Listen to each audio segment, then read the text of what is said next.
We stand before the Great Sphinx of Giza, a creature of stone with the body of a lion and the gaze of a god. For centuries, we've been told it was carved by Pharaoh Khafre, a monument of the 4th dynasty, built some 4,500 years ago to guard the pyramids of Giza.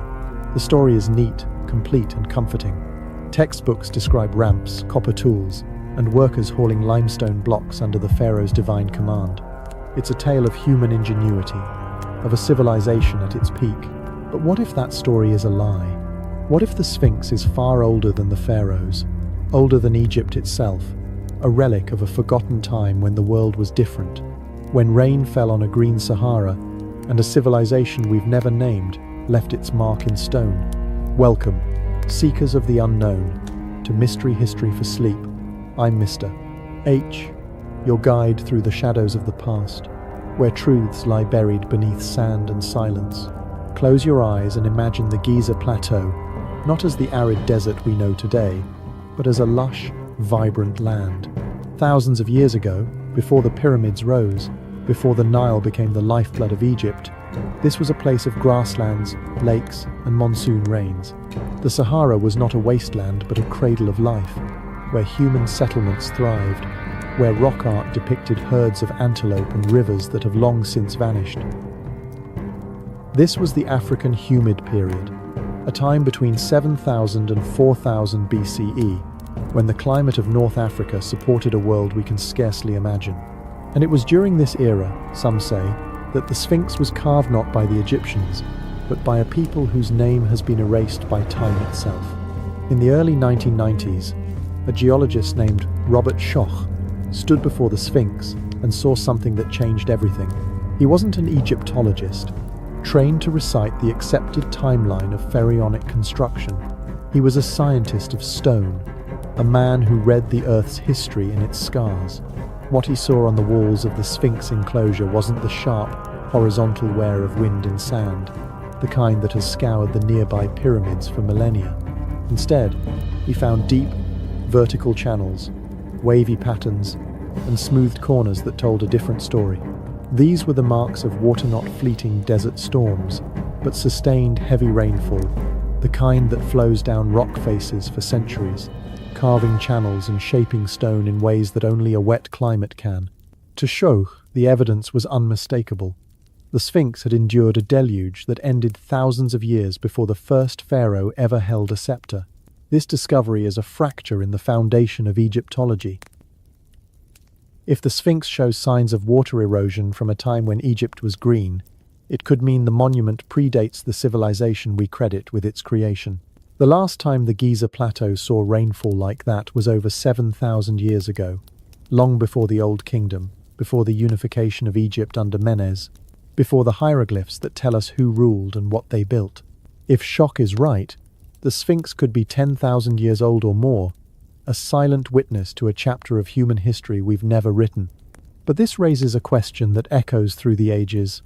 Who carved this guardian of stone, and why did their story vanish?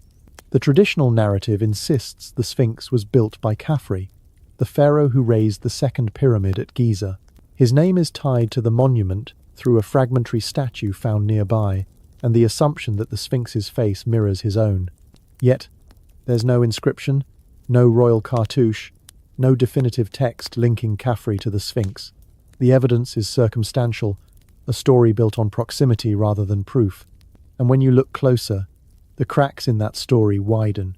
The temples beside the Sphinx, built from limestone blocks quarried from its enclosure, show none of the same water erosion. Their surfaces are sharp, angular, untouched by the rains that sculpted the Sphinx's walls.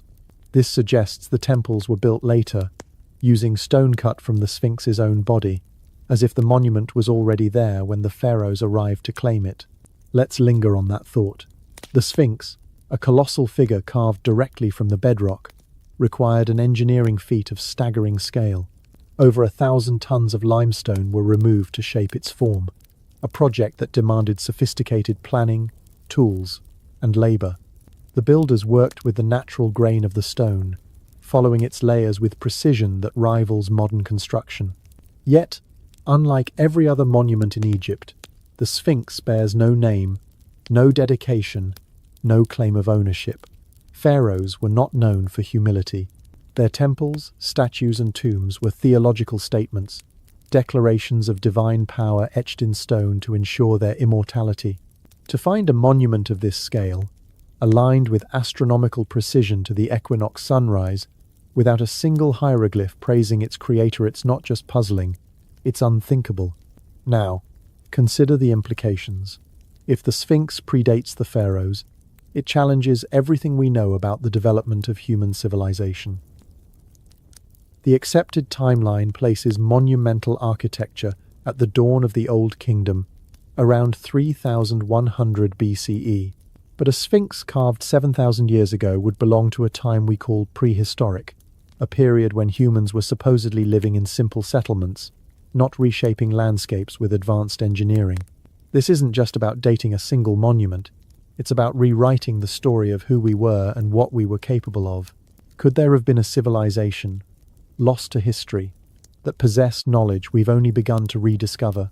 A civilization that understood geology, astronomy, and engineering in ways that defy our assumptions about the past? This idea isn't as far-fetched as it sounds. Across the world, other ancient sites whisper of a forgotten chapter. Take Göbekli Tepe in Turkey, a complex of stone pillars erected 12,000 years ago, before the invention of writing, before the rise of agriculture as we know it.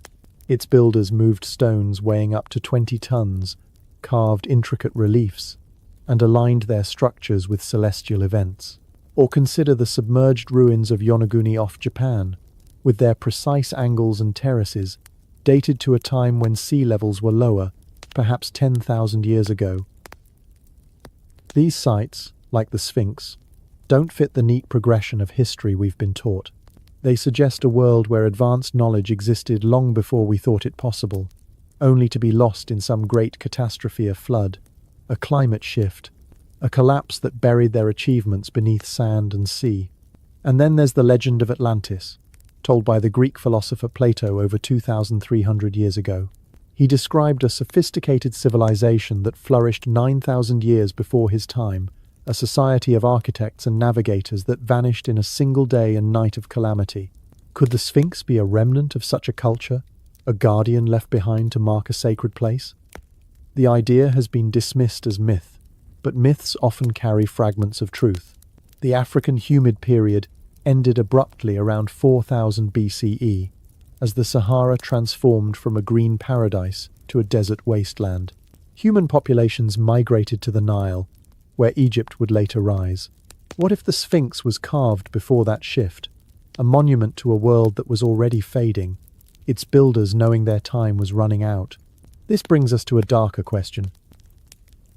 Why don't we know their names? Why is the Sphinx silent, its origins shrouded in a fog of forgetting? The ancient Egyptians were obsessive record keepers, mapping their kings, their gods, their victories in hieroglyphs that have survived millennia. Yet the Sphinx, the most enigmatic monument in their land, has no story, no creator, no purpose inscribed upon it. This silence feels deliberate, as if someone or something wanted its truth to remain hidden. The patterns of erosion tell one story, but the absence of words tells another.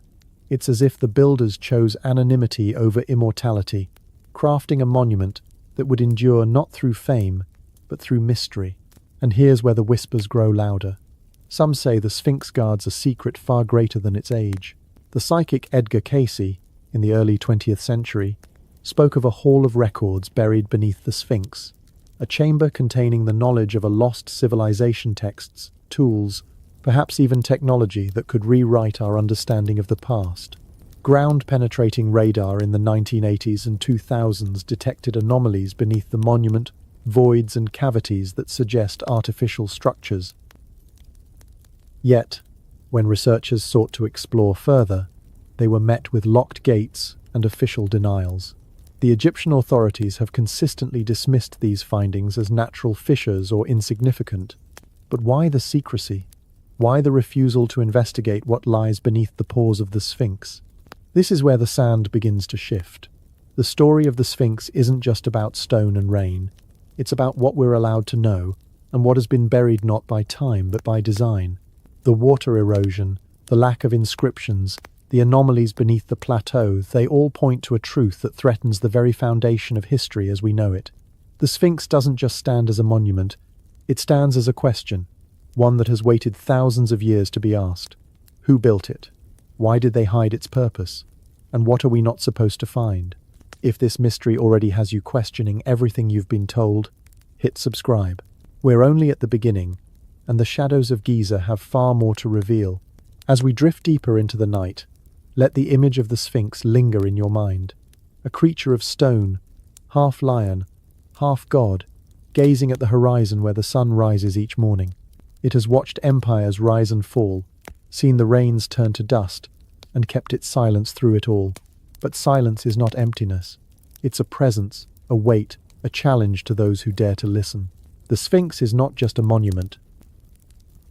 It's a warning that history is not what we think, that the past holds secrets we've been taught to ignore, and that the truth may be far older, far stranger than we're ready to accept. So, let's keep asking. Let's keep digging, because the story of the Sphinx is only the first step into a labyrinth where memory itself has been buried, waiting for us to find it again.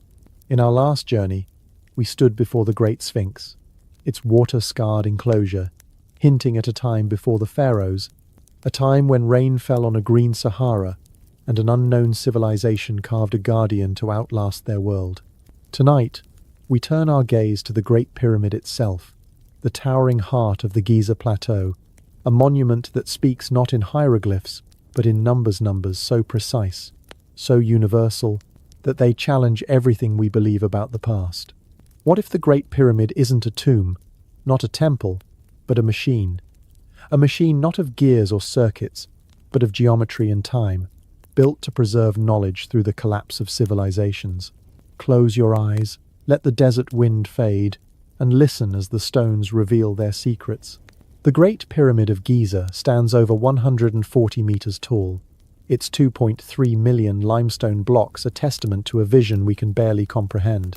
Each block, weighing between 5 and 15 tons, was cut, moved, and placed with a precision that defies the tools we attribute to ancient Egypt: copper chisels, wooden sleds, and human sweat. The base is leveled to within 2.1 centimeters across its massive 230-meter span, aligned to true north with an accuracy of 0.05 degrees. Modern engineers, armed with lasers and GPS, struggle to match such feats. Yet we're told this was the work of a 4th dynasty pharaoh, Khufu, around 2580 BCE, a king whose name appears only once in the entire structure, scrawled in red paint on a hidden beam. But the pyramid's true language isn't in its silence or its single cartouche. It's in its measurements, its ratios, its alignments, a code written in stone that speaks of knowledge far beyond what we believe the Egyptians possessed. Let's begin with the numbers. The Great Pyramid's base measures approximately 230.4 meters on each side, forming a near-perfect square. Its original height, before the capstone was lost, was 146.6 meters. Divide the perimeter 921.6 reals meters be the height, and you get 2,857, a number so close to 2 pi that the difference is less than 0.1%. This isn't a rough approximation, the kind you might stumble upon by trial and error. This is deliberate, precise, a mathematical constant encoded in the very shape of the pyramid. Pi, the ratio of a circle's circumference to its diameter, wasn't formally defined until centuries later, yet here it is, etched in limestone on a scale that dwarfs human ambition. But the code goes deeper. The pyramid's slope, about 51.84 degrees, embeds another universal constant, the golden ratio, phi, approximately 1.618. When you compare the half base length to the height, the proportions align with phi, a number revered across cultures for its aesthetic and mathematical harmony. These aren't coincidences. The probability of a single structure encoding both pi and phi by accident is vanishingly small. But the Great Pyramid doesn't stop there. Its dimensions seem to know the Earth itself. Multiply the height, 146.6 meters, by 43,200, and you get 6,356,400 meters, an eerily close match to the Earth's polar radius, within 99.7% accuracy. Multiply the base perimeter, 921, 6 meters, by the same factor, and you get 39,931,200 meters, a figure that approximates the Earth's equatorial circumference with similar precision. Why 43,200? It's not arbitrary. It's tied to the precession of the equinoxes, the slow wobble of Earth's axis that completes a cycle every 25,920 years. Divide that cycle by 600, and you get 43,200, a scaling factor that bridges the pyramid's measurements to the planet's dimensions. This suggests a knowledge of astronomy and geometry that should have been impossible for a civilization without telescopes, calculus, or a concept of a spherical Earth. The pyramid's internal structure deepens the mystery. The so-called King's Chamber, a granite box at the heart of the monument, is built with blocks hauled from quarries hundreds of miles away, fitted with precision that modern masons envy. The chamber's acoustic properties are extraordinary. Sounds resonate in ways that suggest intentional design, as if the space was meant to amplify specific frequencies. The air shafts, narrow channels extending from the chamber to the pyramid's exterior, are aligned with celestial precision. The southern shaft points to Orion's belt, the northern to the pole star, not as they appear today, but as they were positioned around 2450 BCE. This isn't simple stargazing. Achieving such alignments requires instruments capable of measuring fractions of degrees, an understanding of stellar motion, and the ability to calculate three-dimensional relationships between Earth and the heavens. No evidence of such tools or knowledge exists in the Egyptian record, yet the pyramid stands as proof that someone, somewhere, possessed it. Who could have known these things? The Egyptians of the 4th dynasty were masters of practical mathematics, geometry for land surveys, arithmetic for commerce, but nothing in their surviving texts suggests they grasped pi, phi, or planetary dimensions. Their astronomy was sophisticated, tied to the Nile's floods and religious rituals, but not to the level of calculating precession or stellar alignments across millennia. The Great Pyramid feels like a singularity, a spike in knowledge that appeared fully formed and was never replicated. Later pyramids, like those of Khafre and Menkaure, lack the same mathematical precision. Their slopes are less refined, their alignments approximate, their construction often compromised. The bent pyramid of Sneferu, built just decades earlier, had to be adjusted mid-construction to avoid collapse. If the Great Pyramid was the culmination of centuries of expertise, why did that expertise vanish so quickly? Why do subsequent monuments show a decline rather than an evolution? This leads us to a bolder hypothesis. What if the Great Pyramid wasn't built by the Egyptians, but inherited by them? What if it was a relic of a lost civilization, one that encoded its understanding of the universe in stone to survive a catastrophe they knew was coming? The idea of a time machine isn't science fiction, Hereets, a metaphor for a structure designed to preserve knowledge through the collapse of empires, the loss of languages, the forgetting of entire worlds.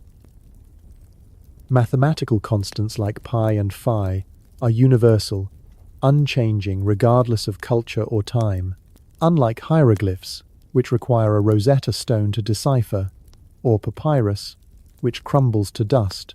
Geometry endures. By embedding these ratios in the pyramid's dimensions, its builders created a message that could be understood by any civilization advanced enough to measure it. This concept of knowledge preservation isn't unique to Giza. Across the ancient world, we find echoes of similar intent. Stonehenge in England, built around 2500 BCE, aligns with the solstices, encoding astronomical cycles in its stones. The massive trilithons of Baalbek in Lebanon, some weighing over 800 tons, suggest engineering capabilities that defy explanation.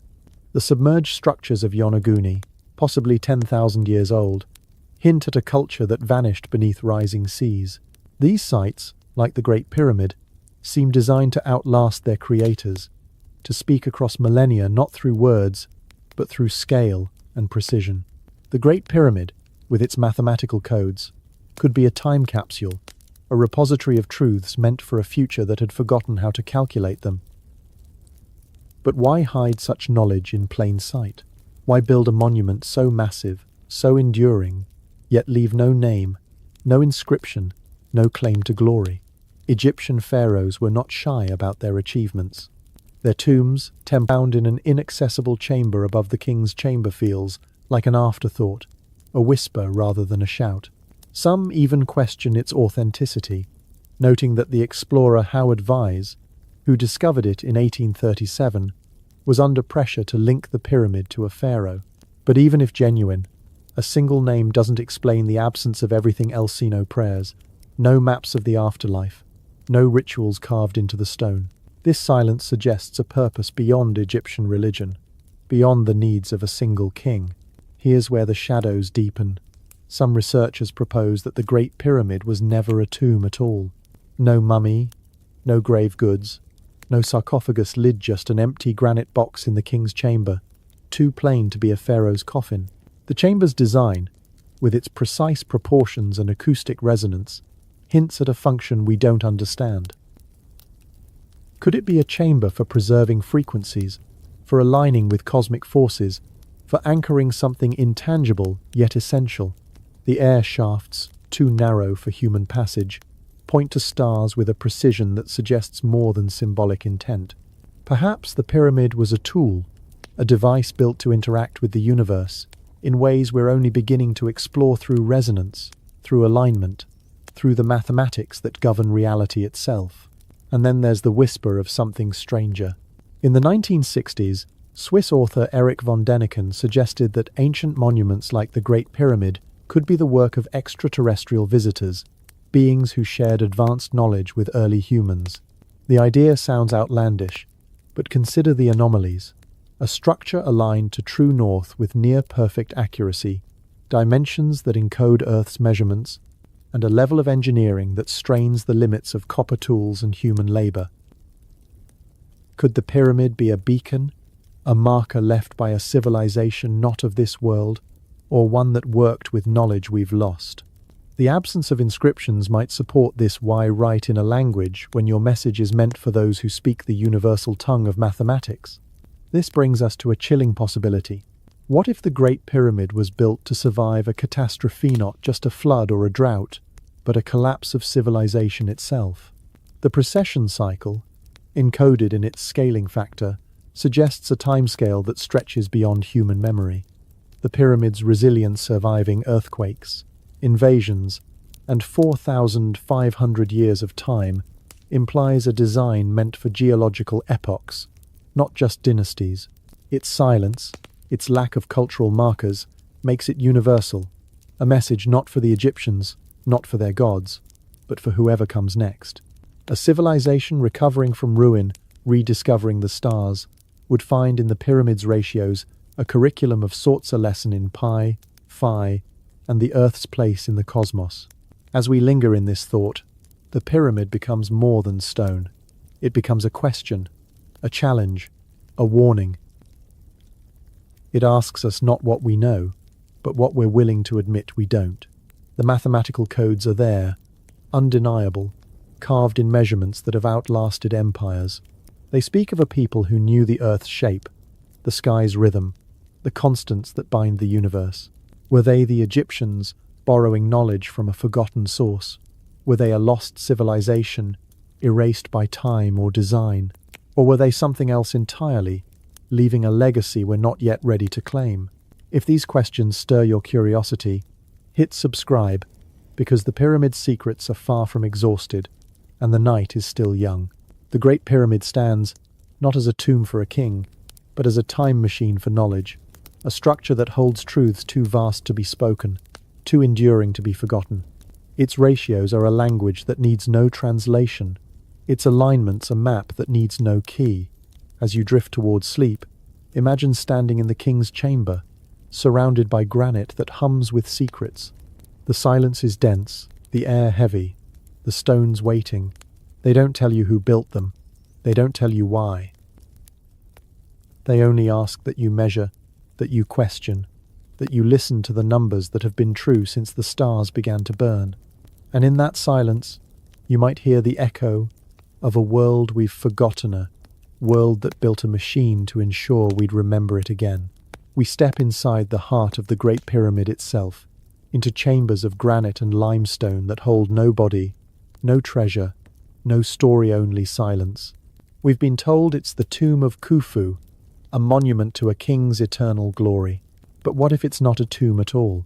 What if this towering enigma, built with impossible precision, was never meant to cradle a pharaoh's remains, but to serve a purpose we can't yet fathom? Lie back, let the darkness of the desert enfold you, and listen as we unravel the mystery of what the Great Pyramid might truly be. Inside, the structure is a labyrinth of passages and chambers, each more enigmatic than the last. The descending passage burrows into the bedrock, leading to an unfinished subterranean chamber. The ascending passage climbs to the Grand Gallery, a soaring corridor of polished stone, and beyond it lies the king's chamber, a granite heart containing a single empty stone box.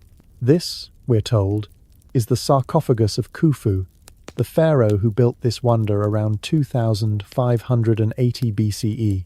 But the deeper you look, the less it feels like a tomband, the more it feels like something else entirely. In ancient Egypt, death was not an end but a journey, meticulously planned and lavishly documented. Tombs were not mere graves, they were gateways to eternity, adorned with hieroglyphs, spells, and scenes of the afterlife. The Book of the Dead, the pyramid texts, and countless inscriptions guided the soul through the underworld, naming gods, mapping challenges, and ensuring immortality. Pharaohs filled their resting places with treasures, canopic jars, shabti figurines, and offerings of food and wine. Even minor nobles had tombs painted with vibrant murals of daily life, farming, music, feasts meant to continue forever. The Valley of the Kings is a library of such stories, its walls shouting the names and deeds of the dead. But the Great Pyramid? It's silent. No hieroglyphs grace its chambers. No paintings depict the gods.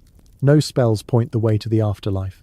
Just stone, angles, and a void where a king's legacy should be. The king's chamber, at the pyramid's core, is a marvel of construction. Its walls, made of massive granite blocks hauled from Aswan, 800 kilometers away, are fitted so tightly that a razor blade can't slip between them. The ceiling, a series of granite beams, distributes the weight of millions of tons above, stable for over 4,500 years. Inside sits a rectangular granite box, often called a sarcophagus, but it's unlike any other in Egypt. It has no lid, no carvings, no traces of mummification oils or resins. It's too small to hold the nested coffins typical of royal burials, too plain for a pharaoh's grandeur. No body was ever found, no grave goods, no fragments of ritual objects. Compare this to the tomb of Tutankhamun, overflowing with gold, chariots and sacred texts, or even the modest burials of lesser nobles, packed with personal relics. The Great Pyramid, supposedly the greatest tomb of all, offers nothing but emptiness. Some argue it was looted in antiquity, its treasures stolen, its inscriptions erased. But this theory crumbles under scrutiny. The passages show no signs of forced entry, no chisel marks, no broken seals, no scattered debris from hurried theft. Tomb robbers in ancient Egypt were not subtle. They left behind shattered pottery, broken furniture, and soot from torches. Here, there's nothing, no residue, no fragments, not even dust to suggest a burial was disturbed. The box itself, cold and unadorned, shows no wear from a lid being pried off or a body being removed. To believe it was looted, you'd have to imagine thieves so meticulous they erased every trace, leaving the chamber as pristine as the day it was sealed. That's not robbery, that's erasure, and it feels far too deliberate. Others suggest the pyramid was an early prototype, built before the tradition of decorating tombs took hold. But this idea falters against the evidence of its sophistication. The Great Pyramid is no primitive experiment. Its geometry is flawless, its alignment to true north unmatched, its internal design a masterpiece of engineering. The Grand Gallery, with its corbelled ceiling, is a structural marvel, distributing weight with a precision that later pyramids couldn't replicate. The air shafts, extending from the king's chamber, align with stars like Orion's belt, suggesting a purpose tied to the cosmos. Later pyramids, like those of Khafre or Menkaure, are smaller, less precise, sometimes structurally flawed. The bent pyramid of Sneferu, built earlier, nearly collapsed until its angle was adjusted mid-construction. If anything, the Great Pyramid is the peak, not the beginning, of an art form that was never equaled again. So, if it's not a tomb, what is it? The absence of burial evidence invites us to rethink its purpose. The king's chamber, with its strange acoustic properties, offers a clue. Sounds inside whispers, chants resonate in ways that feel engineered, as if the space was designed to amplify specific frequencies. Researchers have measured the chamber's dimensions and found they correspond to harmonic ratios, creating echoes that linger unnaturally. Some propose it was a resonance chamber, built to harness sound or energy for a ritual or scientific purpose we don't understand. The granite, denser than the surrounding limestone, enhances this effect, vibrating in response to certain tones. Could the pyramid have been a tool for interacting with forces beyond the physical, vibrational, cosmic, or even spiritual? The structure's astronomical alignments deepen the mystery. The air shafts, too narrow for ventilation, point to specific stars Orion's belt in the south. The pole star in the north as they appeared around 2450 BCE. This precision suggests an advanced understanding of celestial mechanics, far beyond the practical astronomy of the Egyptians, who tracked the Nile's floods but left no record of such calculations. The pyramid's orientation to true north, within a fraction of a degree, requires knowledge of Earth's axis and magnetic field, concepts not documented in ancient texts. Some researchers speculate it was an observatory, a monument designed to map the heavens, perhaps to align human activity with cosmic cycles. But why build it on such a massive scale, with such enduring materials, if it was only for observation? A bolder idea emerges. What if the Great Pyramid was a machine not of metal or wires, but of stone and intention? Some theorists, inspired by figures like Nikola Tesla, suggest it was designed to generate or channel energy, perhaps electromagnetic or acoustic, using principles we're only beginning to rediscover. The granite in the king's chamber, rich in quartz, could act as a conductor or resonator, amplifying natural energies. The pyramid's shape, with its precise angles, might focus these forces, creating a field effect we can't yet measure. Experiments in the 20th century found that small-scale pyramid models could preserve organic matter or sharpen blades, hinting at properties tied to their geometry. While these claims are debated, they fuel speculation that the Great Pyramid was a technology, its purpose lost when its builders vanished. Then there's the shadow of a stranger possibility. The pyramid's scale, precision, and silence have led some to wonder if it was built with help from beyond Earth. Erich von Däniken, in his controversial book Chariots of the Gods, proposed that extraterrestrial beings might have guided ancient architects, sharing knowledge of mathematics and engineering. The Great Pyramids anomalize its alignment, its weight distribution, its lack of cultural markers fit this narrative. Why else would a civilization build something so vast yet leave no name, no story? Could it be a beacon, a signal to the stars, or a gift from visitors who knew their time on Earth was fleeting?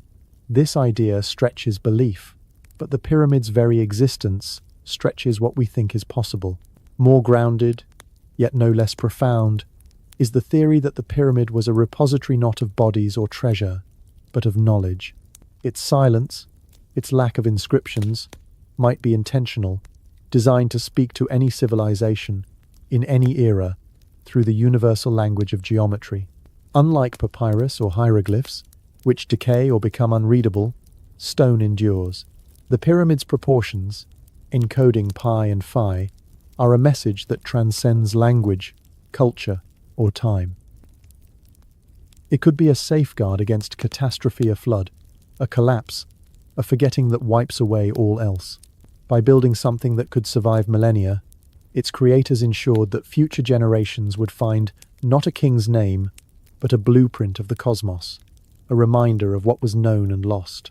This brings us to the heart of the enigma. The Great Pyramid doesn't behave like a tomb. It doesn't serve the rituals of Egyptian religion. It doesn't glorify a pharaoh or his gods. It stands apart, a structure that feels alien to the culture that claims it. Its only inscription, Khufu's faint cartouche, is a whisper in a monument that roars with presence. If it was built for a king, why is it so empty? If it was built for the gods, why is it so silent? If it was built for us, what are we supposed to learn? The pyramid doesn't answer. It only watches, its stones holding secrets that refuse to yield. If this mystery has you questioning the stories we've been told, hit subscribe, for the sands of Giza hold more shadows to explore. As you drift towards sleep, picture yourself in the king's chamber, surrounded by granite that hums with ancient intent. The air is heavy, the silence alive, the stones pressing down with the weight of questions unasked. The Great Pyramid is not a tomb, not a temple, but a presensor machine, a map, a memory. It was built to outlast the world that made it, to speak to those who come after, not in words, but in the language of angles and echoes. Whoever built it, whatever they meant, they left us a challenge, to look beyond the stories, to listen to the silence, and to wonder what truth lies in the space where a king should be, but isn't. We uncover a relic that challenges the very heart of the story we've been told, a single slab of limestone, buried in sand, that speaks not of creation, but of restoration. The inventory stela, found in the shadow of the Sphinx, tells us that Khufu, the pharaoh credited with the Great Pyramid, didn't build the monuments of Giza. He found them, ancient and sacred, and sought only to preserve their power. Close your eyes, let the desert's breath carry you, and listen as a forgotten stone rewrites history. It was 1858 when a French archaeologist, Auguste Mariette, knelt in the sand at the base of the Sphinx. He wasn't chasing grand discoveries that day, only clearing debris as part of a routine survey of the Giza Plateau. His workers, digging through centuries of accumulated sand, unearthed a broken, weathered piece of limestone, unremarkable at first glance. No gold adorned it, no jewels gleamed, no royal flourishes caught the eye. It was just a slab, covered in hieroglyphs that demanded careful translation to reveal their meaning. But when the text was decoded, it sent a tremor through the world of Egyptology, tremor that has been quietly suppressed ever since. The inventory stela, as it's now called, didn't sing the praises of a pharaoh's conquests or divine mandate. It told a humbler, stranger story. Khufu, the great king of the 4th dynasty, didn't carve the Sphinx or raise the pyramids. He found them, already ancient, and dedicated himself to their care. The stela's text is unlike the boastful inscriptions typical of Egyptian monuments. Pharaohs were masters of propaganda, etching their names and deeds into every surface to ensure immortality. Temples bore their cartouches, statues proclaimed their divine lineage, and tombs mapped their journey to the gods. But the inventory stela speaks in a different, tone reverent, almost deferential. It describes how Khufu, ruler of Upper and Lower Egypt, came upon the Sphinx buried in sand, its form weathered but its presence commanding. He didn't claim to have built it. Instead, he organized its restoration, clearing the dunes that choked its body and building temples nearby to honor its guardian power. The stela mentions Isis, goddess of magic, as mistress of the pyramid, and references a temple beside the Sphinx, now lost to time. Most strikingly, it lists shrines and offerings Khufu established, not as a creator, but as a caretaker of something far older than his reign. This is no small detail. In ancient Egypt, monuments were more than stone. They were theological statements, proof of a pharaoh's divine right to rule. Every structure had a patron, a purpose, a connection to the cosmic order that justified the king's power. To find a monument like the Sphinx, aligned with the equinox sunrise and revered as sacred, without a clear royal claim is not just unusual, it's unthinkable. The stela suggests that even Khufu's priests, the architects of his divine mythology, believed the Sphinx belonged to a time before their king, a sacred landscape that demanded respect rather than ownership. If Khufu, the supposed master of Giza, saw himself as a restorer rather than a builder, what does that say about the monuments we attribute to him? Could the entire Giza complex pyramid, Sphinx, and temples predate the pharaohs, inherited by a civilization that claimed them as its own? The implications are staggering. If the Sphinx was already ancient when Khufu arrived, the Great Pyramid, aligned perfectly with its gaze, might also be older. The traditional timeline places the pyramid's construction around 2580 BCE, a pinnacle of Old Kingdom engineering. But the stela hints at a different story, one where Egypt's greatest monuments were not born of Khufu's ambition but discovered by him, relics of a forgotten era. This challenges the very foundation of Egyptology, which rests on the assumption that Giza's wonders emerged from the Fourth Dynasty's genius. If they were inherited, built by a civilization lost to history, then Egypt itself becomes a layer atop something older, something deliberately obscured. But here's where the sand grows heavy with silence. The inventory stela, despite its explosive implications, was quickly sidelined. After its discovery, it was moved to the Egyptian Museum in Cairo, where it sits in obscurity, rarely displayed, and never featured in major exhibitions. Egyptologists dismissed it as late-period propaganda, a text from the 26th dynasty, some 2,000 years after Khufu's time, written by priests with questionable motives. They argued it was historical fiction, a fabrication to serve political ends we can't fully discern. Textbooks barely mention it, and when they do, it's as a curiosity, not a serious document. This dismissal is so thorough, so unified, that it feels less like scholarship and more like a coordinated effort to bury an inconvenient truth. Let's pause and consider this. Why would priests, over a millennium after Khufu, invent a story that diminishes his legacy? Egyptian tradition was obsessed with glorifying pharaohs, especially foundational figures like Khufu, whose name was synonymous with the greatest monument on earth.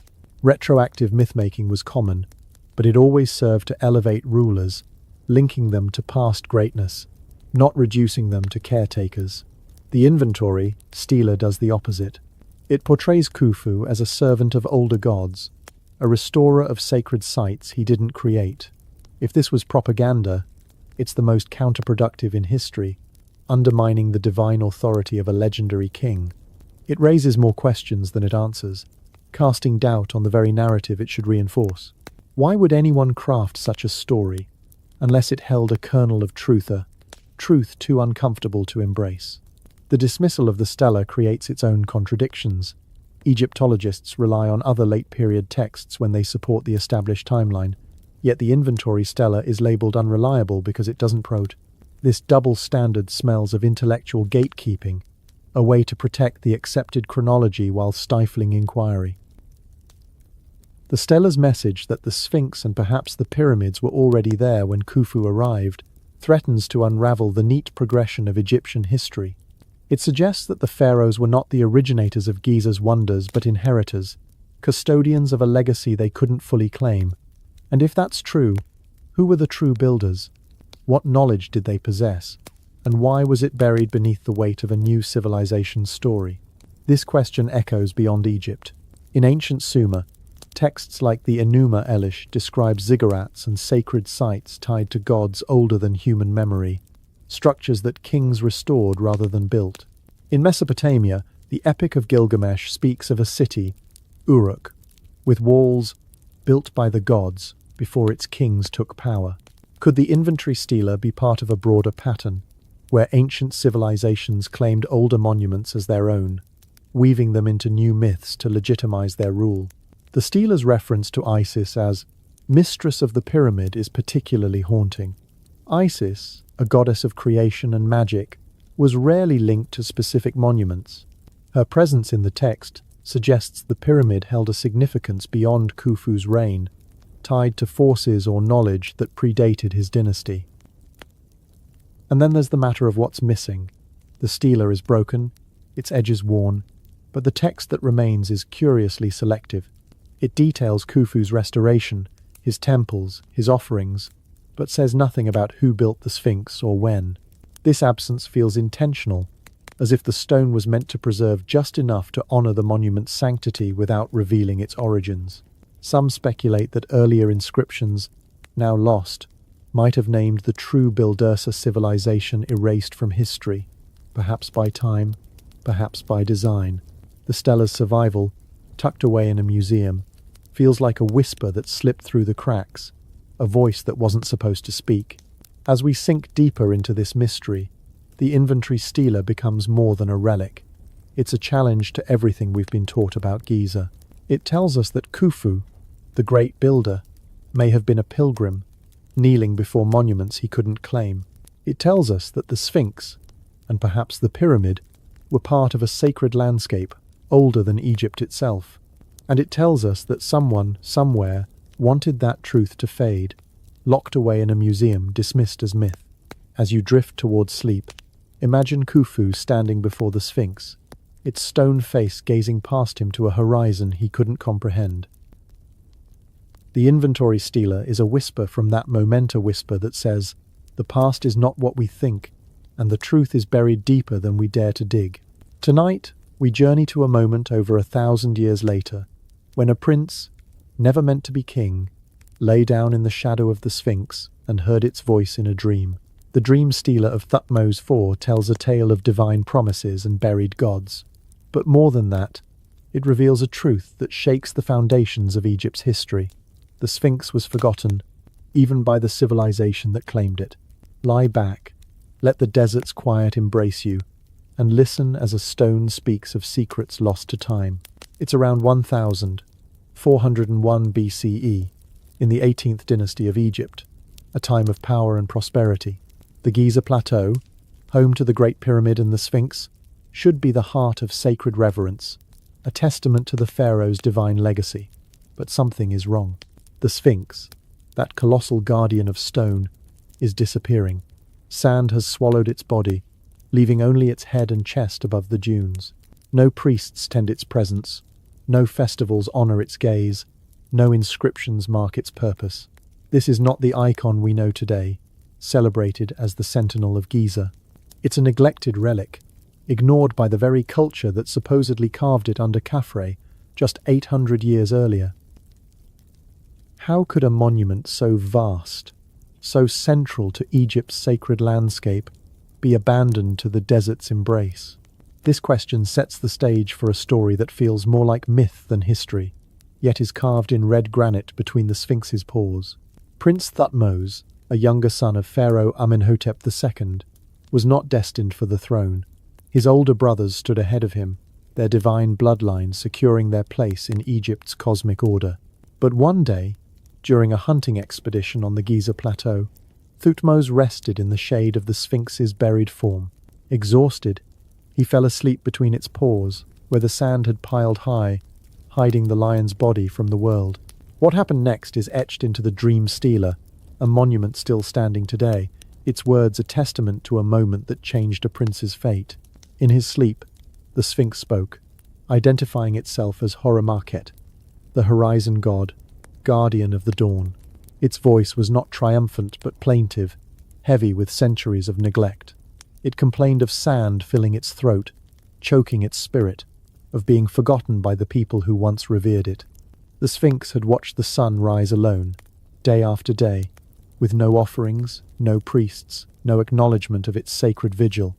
The god offered Thutmose a bargain, simple yet profound.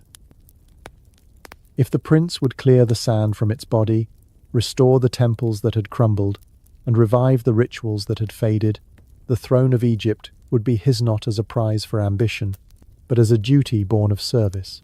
Thutmose accepted. He rallied workers, cleared tons of sand, and revealed the Sphinx's full form for the first time in generations. He offered gold, incense, and prayers, establishing a new priesthood to maintain its worship.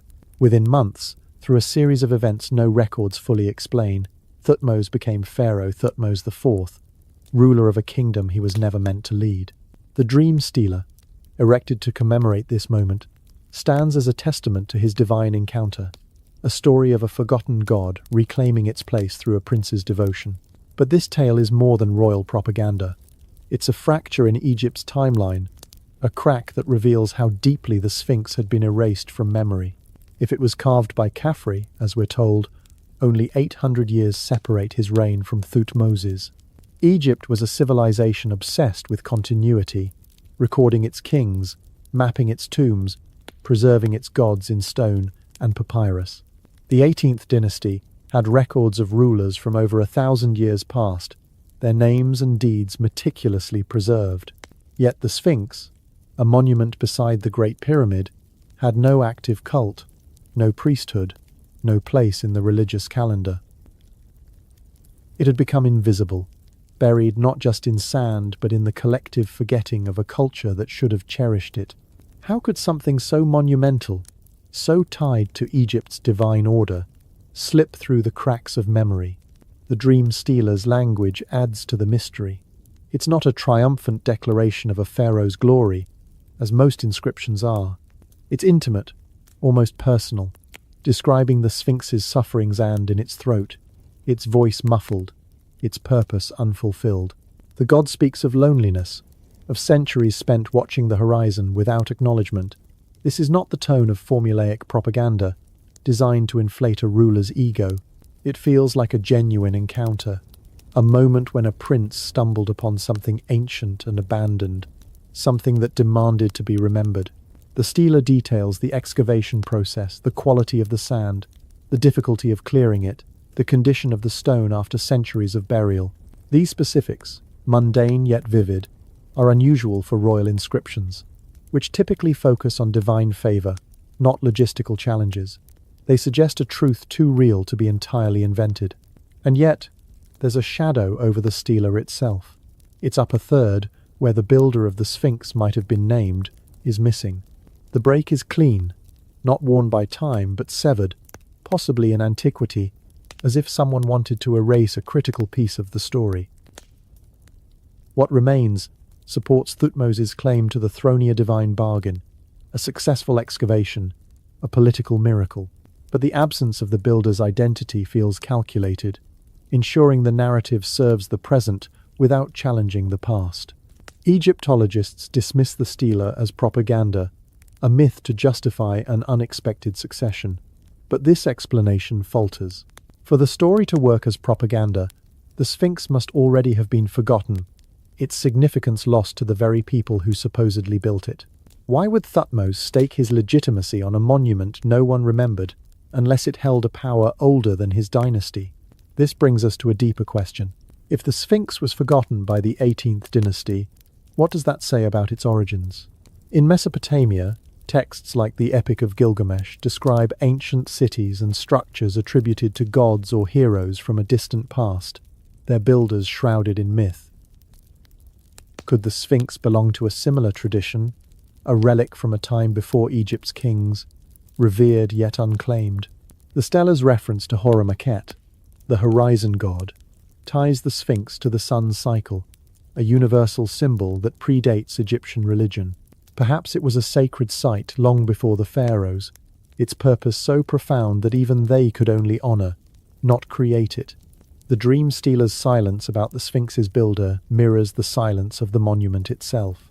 No inscriptions mark its body, no cartouches claim its creation.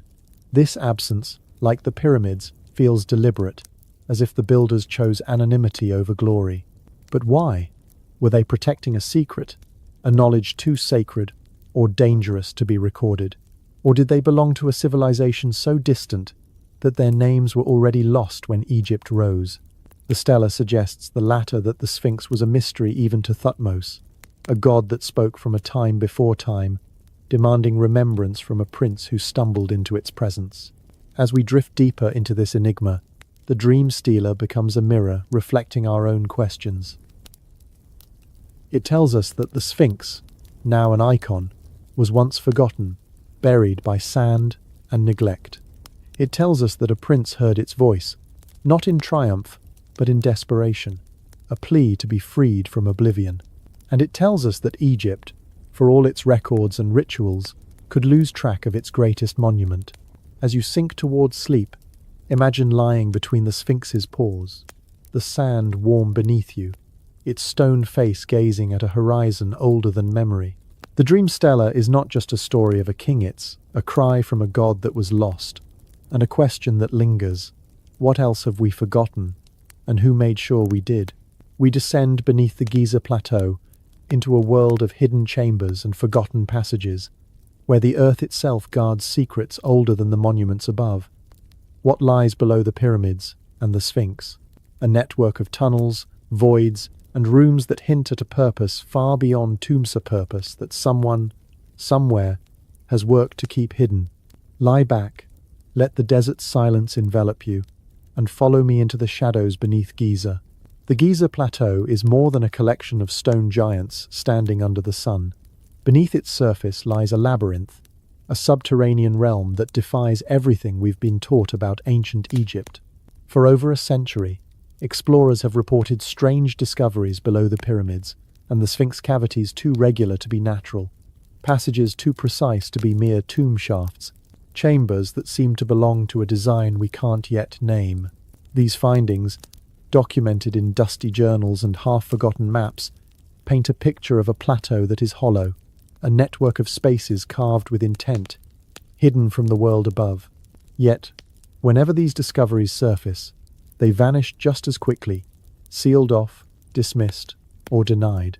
The question isn't just what lies beneath Giza, it's why we're not allowed to know. One of the most documented of these underground features is the Osiris Shaft, located near the causeway of Khafre's pyramid. This vertical tunnel plunges over 30 meters into the limestone bedrock, a descent that feels more like a journey to another world than a simple tomb.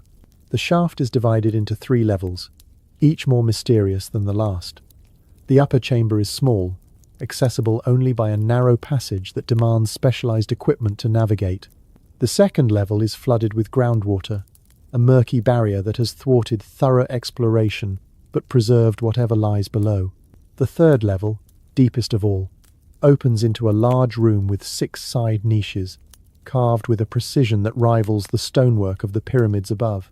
At its center sits a stone box, often called a sarcophagus, but it tells a different story. There are no stains of decomposition, no traces of mummification, no signs it ever held a body. The chamber's walls, smooth and unadorned, bear tool marks so consistent they suggest a single, skilled team at work. The acoustics are uncanny whispers carry clearly, while louder sounds seem muffled, as if the space was designed to shape sound itself. This is no ordinary tomb. Egyptian burials, even for minor nobles, were filled with inscriptions, offerings, and relics to guide the soul. The Osiris Shaft has none of these, just silence, precision, and a purpose we can't name. Some call it a symbolic tomb for Osiris, the god of the underworld, tied to later dynasties. But its depth, its craftsmanship, and its emptiness feel older, stranger, as if it belongs to a time before Egypt's gods were born. The shaft is closed to the public, rarely studied, and barely mentioned in official records. Why? If it's just an empty chamber, why the secrecy? The answer lies not in what it contains, but in what it suggests about the plateau's hidden depths. The Osiris Shaft is only one piece of a larger puzzle. In the 19th century, early explorers like Ernest Alfred Wallace Budge described subterranean chambers beneath Giza, extending far beyond what a tomb would require. Budge, a British Egyptologist, wrote of passages and cavities that felt too deliberate to be natural, too extensive to serve a single burial. During Napoleon's expedition in 1798, scholars mapped a network of underground space corridors, stairways, and rooms that connected the pyramids and the Sphinx in ways that hinted at a coordinated design. These maps, drawn before modern tourism altered the site, show features that no longer appear on official plans. Some passages were filled with rubble, as if deliberately sealed. Others were clean, as if maintained long after their creation. These reports, detailed and precise, were dismissed as exaggerations by colonial adventurers who didn't understand what they saw. But the maps still exist, tucked away in archives, whispering of a Giza we're not meant to explore. In 1926, Herbert Eustace Winlock, an American archaeologist, wrote of catacombs beneath the plateau chambers with carved walls, stairways descending deeper than any tomb required, and passages that followed geometric patterns rather than the irregular sprawl of natural caves. These descriptions suggest something more than burial sites, an infrastructure, a foundation for a purpose we can't yet grasp. Yet, no museum displays models of these spaces. No textbooks teach their existence. The academic world labels them as fissures, unfinished shafts, or errors of early explorers. But the consistency of these accounts across decades, across cultures, makes dismissal feel less like science and more like suppression. The most compelling evidence came in 2008, when Egyptian researchers used ground-penetrating radar to map the subsurface of the Giza Plateau. Their scans revealed a network of voids, tunnels, and chambers stretching beneath the pyramids and the Sphinx. Some matched the old maps of Napoleon's team, confirming that early explorers had seen real structures, not illusions. Others were entirely new, large, geometric cavities that couldn't be explained by natural erosion. Beneath the Sphinx, they found spaces with regular shapes, suggesting artificial construction. Beneath the Great Pyramid, they detected chambers, unconnected to known passages, hinting at a separate, older phase of building. Photographs from these surveys, though rare, show cut stone, crude steps, and archways in the darkness, features that don't match the rough-hewn shafts of Egyptian tombs or the polished masonry of the pyramids above. These discoveries pointed to a complex underground network, one that predates or exists apart from the monuments we see. And then, the doors closed. The Egyptian authorities, through the Supreme Council of Antiquities, declared, "There is nothing there." No explanation for the photographs, no acknowledgement of the radar data, no reference to the historical maps. Access was revoked, the findings buried in bureaucratic silence. Journalists who pressed for answers were met with blank denials. Tunnels documented, measured, and even entered were sealed again. This isn't an isolated incident. In the 1930s, an excavation beneath the Sphinx reportedly uncovered a chamber between its pores, described by workers as artificially constructed. It was quickly backfilled, and no official report was published. Later radar scans confirmed a hollow space in the same location, yet independent researchers were barred from investigating. The official stance remains unwavering. Nothing lies beneath Giza that matters, but when evidence is photographed, mapped, and then declared irrelevant, that's not archaeology, it's erasure. This pattern of concealment raises a haunting question. What lies beneath Giza that's so threatening it must be hidden? The underground network suggests a purpose beyond tombs, perhaps a foundation for the entire plateau, built before the pyramids rose.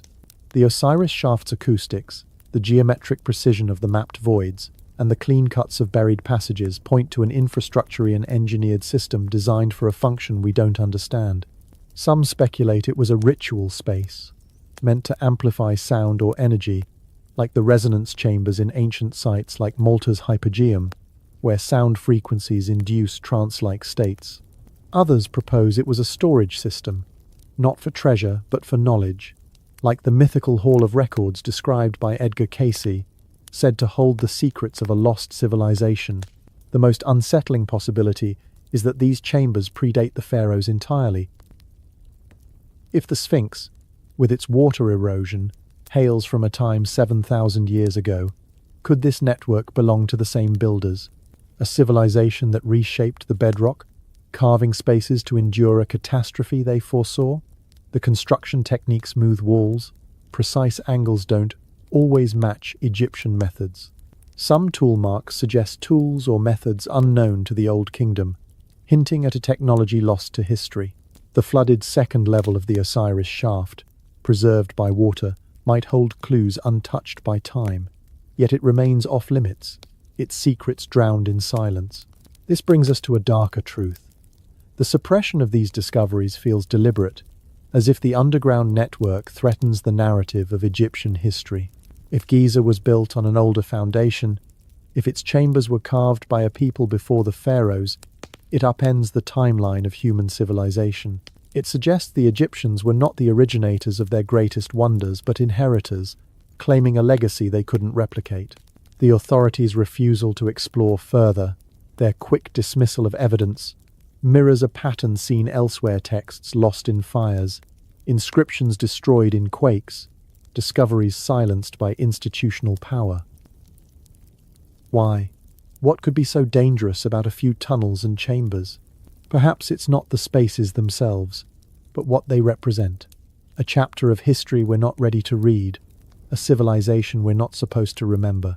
As you sink towards sleep, picture yourself descending the Osiris shaft, the stone cool under your touch, the air thick with the weight of ages. The chambers below Giza are not just voids, they're questions, carved in bedrock, waiting for answers. They speak of a time before kings, before gods, when the plateau was shaped for a purpose we can only guess. The network beneath the pyramids is a map of the forgotten, a labyrinth where memory itself lies buried, waiting for someone brave enough to follow its paths. In 1993, a small-wheeled robot named Upuo-2, meaning opener of the ways after an ancient Egyptian god, made history. Built by German engineer Rudolf Gantenbrink, it was sent into the Great Pyramid to inspect its narrow air shafts, passages too small for humans to enter.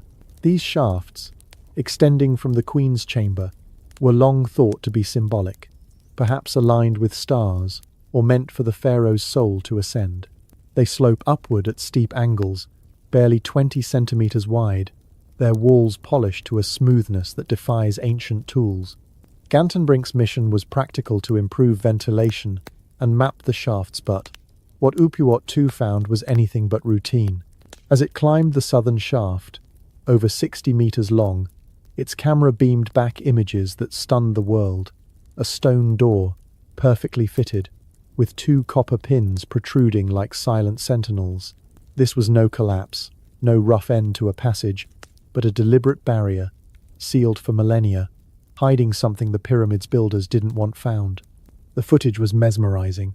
The shaft's walls, untouched by time, gleamed with precision, their limestone blocks joined so tightly no mortar was needed. The angles never wavered, the surfaces showed no tool marks, as if carved by a method we can't explain. Then, at the end, the door appeared, a smooth, rectangular slab, its copper pins glinting under the robot's light. These pins weren't hinges or handles. They were too small, too awkwardly placed for any mechanical purpose. Were they symbolic, markers of a sacred boundary, or something else entirely? The discovery sent shockwaves through the archaeological community. Here was proof of hidden spaces within the pyramid, spaces sealed since its creation, challenging the idea that every chamber had been mapped. The world watched, breathless, as headlines proclaimed a new era of exploration. Could this door lead to a lost chamber, a repository of ancient knowledge, or something even stranger? But the excitement was short-lived. Gantenbrink's contract was abruptly terminated by Egypt's Supreme Council of Antiquities. His access to the pyramid was revoked, his research halted without explanation. The official reason was that he had exceeded his mandate, which was limited to ventilation, not exploration. Yet, the door was found during legitimate shaft inspection, and stopping the investigation at the moment of breakthrough felt like more than bureaucracy, it felt like suppression. The media frenzy faded, and the door remained sealed, its secrets untouched. Why? What could lie behind a slab of stone that warranted such a swift silencing? The question lingered, unanswered, for nearly a decade. In 2002, a new team was granted access, armed with a more advanced robot, the Pyramid Rover, equipped with cameras, drills, and fiber optic technology. The world tuned in again, expecting answers after years of silence. Live broadcasts promised to reveal what lay beyond the mysterious door. The robot navigated the same southern shaft, its cameras capturing the same flawless stonework, until it reached the door with its copper pins. With painstaking care, it drilled a small hole through the slab, a process that revealed the stone's incredible hardness, as if designed to resist intrusion. A fiber optic camera was inserted, and the world held its breath, anticipating treasures, inscriptions, or a glimpse into the pyramid's heart. What the camera showed was another chamber empty, precise, and silent, with a second stone door on the far wall. No hieroglyphs, no artifacts, just more stone, more mystery, and another barrier. This discovery only deepened the enigma. Why build a shaft too narrow for humans, leading to a sealed door, only to hide another door behind it? The chamber's walls were as smooth as the shafts, its construction as meticulous, suggesting a purpose beyond decoration or ritual. The copper pins, hammered flat, seemed to mark the first door as significant, perhaps a warning or a symbol of something sacred. But the second door, identical in its silence, hinted at a design meant to delay, to confound, to protect something not meant to be reached. The broadcast ended, the press cycle faded, and no further expeditions were launched. The second door remains unopened, its secrets locked away, and the official narrative returned to silence. Some claimed the mystery was solved, the shafts were symbolic, the doors meaningless, the chamber empty. But emptiness isn't absence. It's a choice, a design, a statement carved in stone. The implications are profound. The shafts and doors suggest the Great Pyramid hides spaces we've never seen, built with a precision that challenges our understanding of ancient technology. The shafts maintain exact alignments over 60 meters, their angles never deviating, their surfaces flawless. This isn't the work of crude tools or hasty construction, it's the product of a vision that planned every detail. The copper pins, made of a metal sacred to Egyptian religion, add another layer.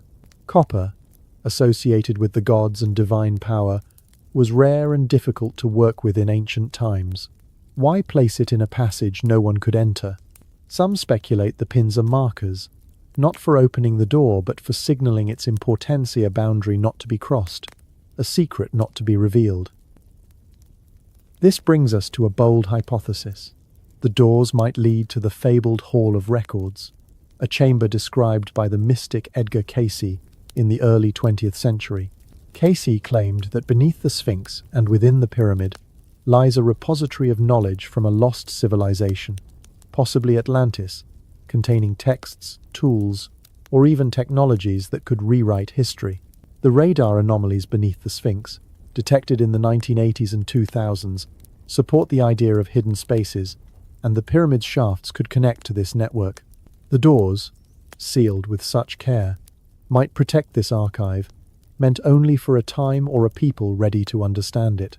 The copper pins, symbolic of divine connection, could mark the threshold to this sacred knowledge, a test of wisdom rather than force. But why stop the exploration? The silencing of Gantenbrink and the halt after the Pyramid Rover's discovery suggest more than caution. It suggests fear. The Egyptian authorities, backed by institutions like the Supreme Council of Antiquities, have consistently blocked access to sensitive sites. Is it about preserving the monuments or preserving a narrative?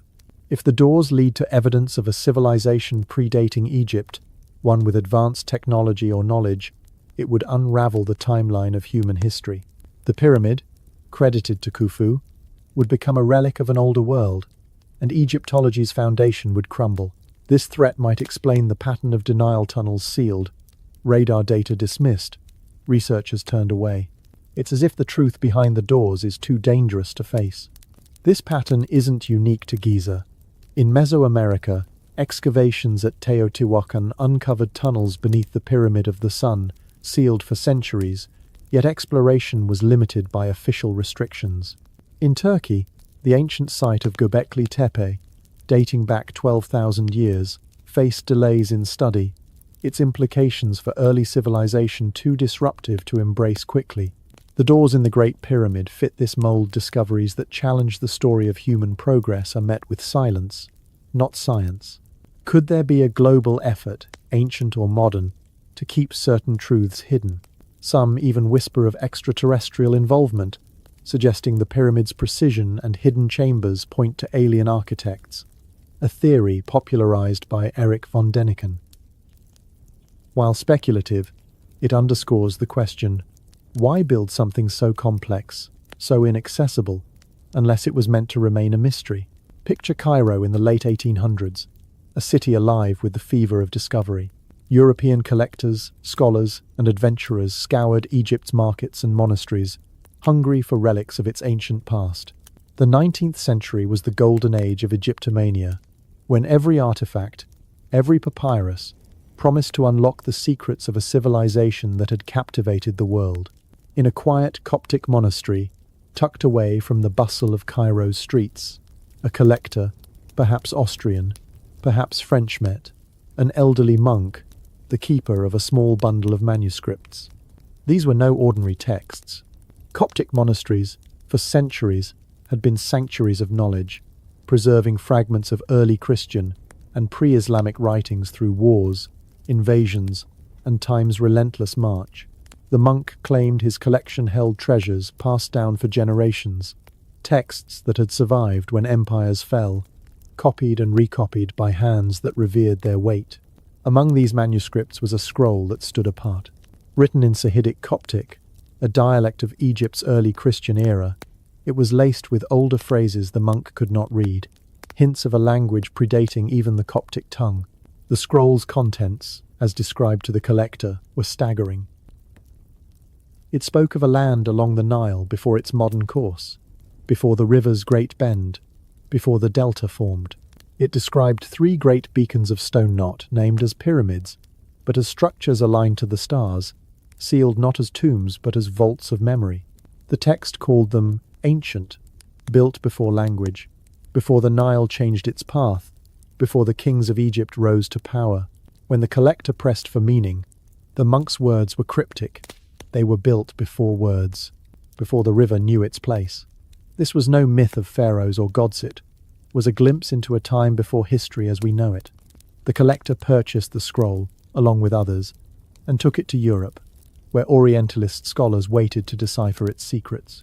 The 19th century was a time of meticulous study, with universities and museums investing heavily in translating ancient texts. Linguists would have pored over the Coptic script, historians cross-referenced it with known sources, and archaeologists sought to match its descriptions to physical sites. The scroll promised to be a Rosetta Stone of sorts, a key to a chapter of human history we've never read. Its mention of the pyramids as beacons and vaults of memory suggested they were not tombs but something else, perhaps repositories of knowledge, built to survive a catastrophe that erased their creators. If true, this text could have shattered the timeline of Egyptian civilization, placing the pyramids in a prehistoric era, tied to a people we've never named. But before a single word could be translated, tragedy struck her, so we're told. The details are maddeningly vague. Some accounts say a fire consumed the collector's private study, reducing the scroll to ash. Others claim it was an archive building, perhaps in Vienna or Lyon, where the manuscript was stored. The uncertainty itself is suspicious, as if the story was meant to blur into obscurity. What we know is this: the scroll was lost, along with much of the collector's collection, in a blaze that left no copies, no photographs, no detailed notes. This was no ordinary loss. In the 19th century, scholars understood the fragility of ancient texts. Important manuscripts were routinely copied, sketched, or described to prevent such disasters. The Nag Hammadi Library, another Coptic treasure, survived because of such care. Yet this scroll, potentially the most significant find of its time, vanished without a trace, leaving only a second-hand letter quoting the monk's cryptic words about the Nile and the beacons. This disappearance feels too convenient, too perfectly timed. A text that might have placed the pyramids before language, before Egypt, was destroyed just as it reached the hands of those who could read it. The letter, the only surviving reference, offers no details beyond the monk's claim, as if the scroll's very existence was meant to be a whisper, not a shout. Historians dismiss the story as a misunderstanding, suggesting the scroll, if it existed, was a late Gnostic fable, a symbolic retelling of Egypt's mythic past. They point to the 19th century trade in fake relics, where locals sold forged artifacts to eager Europeans. But this explanation feels like containment, a way to tuck an uncomfortable possibility out of sight. If the scroll was a fake, why destroy it before its authenticity could be tested? Why ensure that no scholar, no linguist, could ever examine its words. The scroll's loss fits a disturbing pattern. Across history, texts that challenge established narratives have a habit of disappearing. In the 1700s, French scholars reported an inscription near Aswan, listing kings predating Menes, the supposed first pharaoh of Egypt. It could have extended Egypt's chronology by thousands of years, but the wall collapsed in an earthquake, its rubbings lost, the site never re-excavated. In the early 20th century, a German linguist claimed to have translated a Nubian papyrus, mentioning stones of resonance west of the Nile, only to die in World War I, his notes scattered. Each incident, alone, seems like misfortune. Together, they suggest a designant invisible hand ensuring that certain truths never survive long enough to be heard. The Coptic scroll, with its talk of pyramids before language, fits this mold perfectly. It wasn't lost to time's decay but to a fire that burned at the exact moment it might have spoken too much. What makes the scroll so haunting is what it might have said. If it described the pyramids as vaults of memory built before the Nile's modern course, it aligns with other clues we've uncovered. The Sphinx's water erosion points to a time 7,000 years ago, when rains fell on a green Sahara.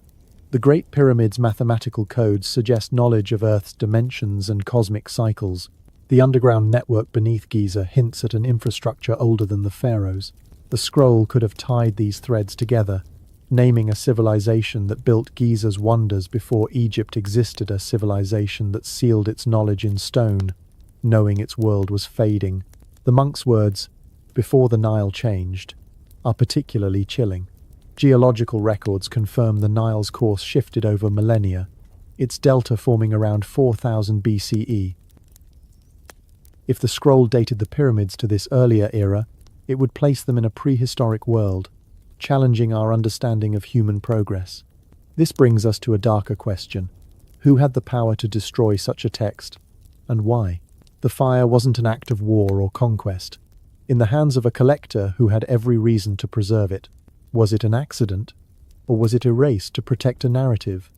If the scroll proved the pyramids predated Egypt, it would unravel the myth of pharaonic creation, suggesting the Egyptians were inheritors, not originators.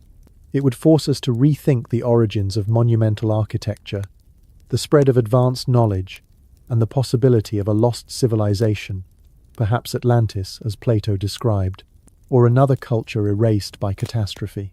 Such a truth might have been too dangerous, not for national security, but for the stories we tell about our place in history. As you drift towards sleep, imagine holding that fragile scroll, its ink fading under your touch, its words hinting at a world before words. The Coptic scroll is gone, but its absence speaks louder than its text ever could. It's a reminder that some truths are too vast to be kept, too fragile to survive the flames of time or the hands that light them. The scroll burned, but its echo lingers, a whisper of a time when the pyramids stood before kings, before language, before the Nile carved its path, waiting for us to remember what was never meant to be forgotten. The Giza Plateau is a monument to human ingenuity, or so we're told. The Great Pyramid, the Sphinx, the temple saw credited to the 4th dynasty, a testament to Egypt's golden age. Yet, every clue we've explored points to a different story. Water erosion, suggesting a prehistoric origin, mathematical codes too advanced for their time, empty chambers that defy burial traditions, and texts like the Inventory Stealer and Dream Stealer that describe restoration, not creation. Beneath the plateau, a network of tunnels and voids hints at an older purpose, while robots uncover sealed doors that no one is allowed to open. A scroll, speaking of pyramids before language, vanishes in flames. Each discovery, each anomaly, is met with the same response: dismissal, denial, or outright erasure. This isn't random. It's a pattern, a deliberate effort to control what we know about Giza, and it raises a chilling question. What truth is so dangerous that it must be hidden at all costs? The heart of this concealment lies with Egyptology itself, a field built on rigorous study, but also on rigid narratives. The accepted timeline places the Great Pyramid and Sphinx in the 4th dynasty, around 2000, 580 BCE, constructed by Khufu and Khafre, with copper tools and human labor. This story is neat, logical, and comforting. It fits our understanding of human progress, a steady climb from primitive to civilized. But when evidence challenges this timeline, it's not met with curiosity but with resistance. The inventory stela, which suggests Khufu restored the Sphinx, is tucked away in the Egyptian Museum in Cairo, rarely displayed, dismissed as late-period propaganda from the 26th dynasty. The Dream Stela, recounting Thutmose IV's divine encounter, is labelled a political myth, its implications ignored. The water erosion on the Sphinx, pointing to a time 7,000 years ago, is brushed off as the work of wind or groundwater, despite geological evidence to the contrary. Why? Why does every anomaly face the same fate? Buried, discredited, or forgotten? This pattern of dismissal is what scholars call intellectual gatekeeping. Egyptology, like any academic field, guards its foundations fiercely. The timeline of the Old Kingdom is a cornerstone, built on decades of research, carbon dating, and artifacts like the Diary of Mira, which describes limestone transport for Khufu's pyramid. To admit that Giza's monuments might predate Egypt, or that they were built by a lost civilization with advanced knowledge, would unravel this foundation. It would force a rewrite of not just Egyptian history but human history, suggesting that sophisticated societies existed thousands of years before we thought possible. Such a shift would challenge careers, reputations, and the authority of institutions like the Supreme Council of Antiquities, which oversees Egypt's archaeological sites. The stakes are high not just for science, but for power. Consider the treatment of the underground network beneath Giza. In 2008, ground-penetrating radar revealed a complex of chambers, tunnels, and voids, some matching 19th-century reports by explorers like Wallace Budge and Napoleon's team. These spaces, with their precise cuts and geometric patterns, suggest a purpose beyond tombstone infrastructure, perhaps for a civilization we don't know. Yet, the Egyptian authorities declared, there is nothing there. Photographs of carved passages, radar scans showing artificial cavities, and historical maps were ignored or suppressed. Access was revoked, researchers turned away, and the findings vanished from public discourse. This echoes earlier incidents. A 1930s excavation beneath the Sphinx uncovered a chamber, only to be backfilled without study. Rudolf Gantenbrink's robot, Upuat 2, was halted after finding a sealed door in 1993. The Pyramid rover's 2002 discovery of another door led to no further exploration. Each time, the door to discovery slams shut. This isn't just about protecting artifacts from damage. The Supreme Council of Antiquities, backed by the Egyptian government, controls access to Giza with an iron grip. Excavations require permits, funding, and official approval, often tied to political and economic interests. Tourism is Egypt's lifeblood, and the narrative of Giza as a pharaonic achievement drives millions of visitors each year. A story of a lost civilization, of pyramids predating Egypt, could disrupt this industry, casting doubt on the nation's cultural heritage. But the conspiracy runs deeper. Some speculate that global institutions, like UNESCO, which funds and regulates archaeological sites, have a vested interest in maintaining the status quo. A discovery that rewrites history could destabilize not just Egyptology, but our understanding of human progress, challenging the linear narrative of civilization's rise. And then there's a stranger possibility, one whispered in the fringes of speculation. Could the concealment involve forces beyond academia or government?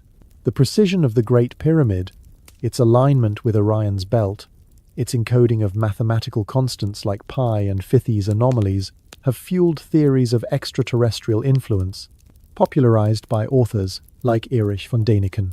If Giza's monuments were built with otherworldly knowledge, or if the underground chambers hold evidence of advanced technology, revealing them could upend more than history books.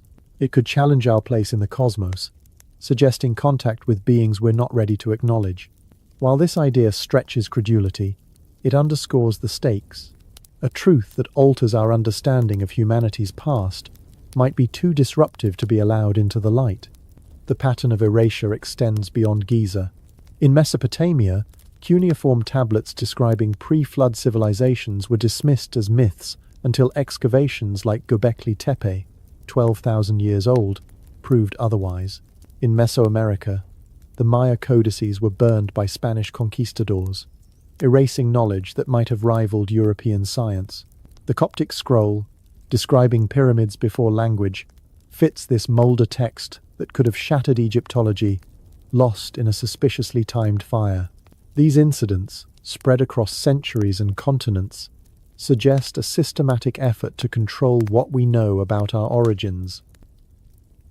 It's not about destroying every trace, but about managing information, ensuring that only the right story survives. The inventory stealer is hidden in a museum. The underground chambers are sealed. The robots are stopped each act a brick in a wall of silence. This conspiracy of concealment isn't just about power, it's about fear. If Giza's monuments were built by a civilization before Egypt, one with knowledge of astronomy, mathematics, and engineering beyond our assumptions, it forces us to confront the fragility of our own story. The pharaohs, revered as living gods, become mere caretakers, their divine authority a borrowed mantle. The timeline of human progress, so carefully constructed, becomes a lie, revealing gaps where advanced societies might have risen and fallen, their achievements buried by catastrophe or design. The institutions that guard Giza Egypt's government, global organizations, even the academic world may fear not just the truth but its implications, that we are not the pinnacle of history, but a chapter in a cycle of forgetting and rediscovery. As you sink towards sleep, imagine standing before the Great Pyramid, its stones gleaming under the stars, its secrets locked in chambers and scrolls we'll never see. The conspiracy of concealment is not a single act, but a shadow cast across centuries, a refusal to let certain truths breathe. The stelae, the tunnels, the doors, the burned manuscript, they all point to a Giza that belongs to a time before Egypt, a time we're not supposed to know. The gatekeepers may lock the doors, but the stones still whisper, and their voices grow louder in the silence of the night, urging us to ask, what are they so afraid we'll find? We confront the heart of the mystery, the technology behind the Great Pyramid, a marvel of precision so advanced it challenges everything we believe about ancient capabilities. Was this the work of copper tools and human labor, or something far beyond our understanding? Lie back, let the desert's whisper surround you, and listen as we explore a technology that seems to belong to another world.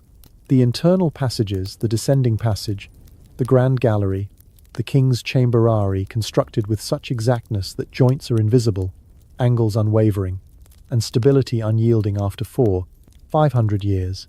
We're told this was the work of Pharaoh Khufu's fourth dynasty, around 2580 BCE, using ropes, ramps, and copper chisels. But the deeper we look, the more implausible this explanation becomes, as if the pyramid was built with tools and knowledge we can't explain, tools that feel alien to the time we assign them. Consider the sheer scale of the task. The Great Pyramid contains enough stone to build a wall around a small country, with blocks cut from quarries sometimes hundreds of miles away. The granite in the king's chamber, sourced from Aswan 800 kilometers south, was shaped with a precision that leaves no gap for even a sheet of paper. Modern experiments show that copper tools, the best available to the Egyptians, struggle to cut limestone, let alone granite, which ranks among the hardest stones known. To achieve the pyramid's smooth surfaces and tight joints, workers would have needed tools of exceptional durability, perhaps bronze or iron, neither of which existed in significant use during the Old Kingdom. The logistics are equally daunting. Moving a 15-ton block across desert terrain, lifting it hundreds of feet, and placing it with sub-millimeter accuracy would challenge today's cranes and lasers. Yet, we're told, this was done with sleds, rollers, and human muscle, guided by starlight and water levels. The precision of the pyramid's alignment raises even more questions. Its base is oriented to the cardinal points with an error of just 0.05 degrees, a feat requiring advanced surveying techniques. Modern builders, using GPS and satellite navigation, struggle to achieve such accuracy on this scale.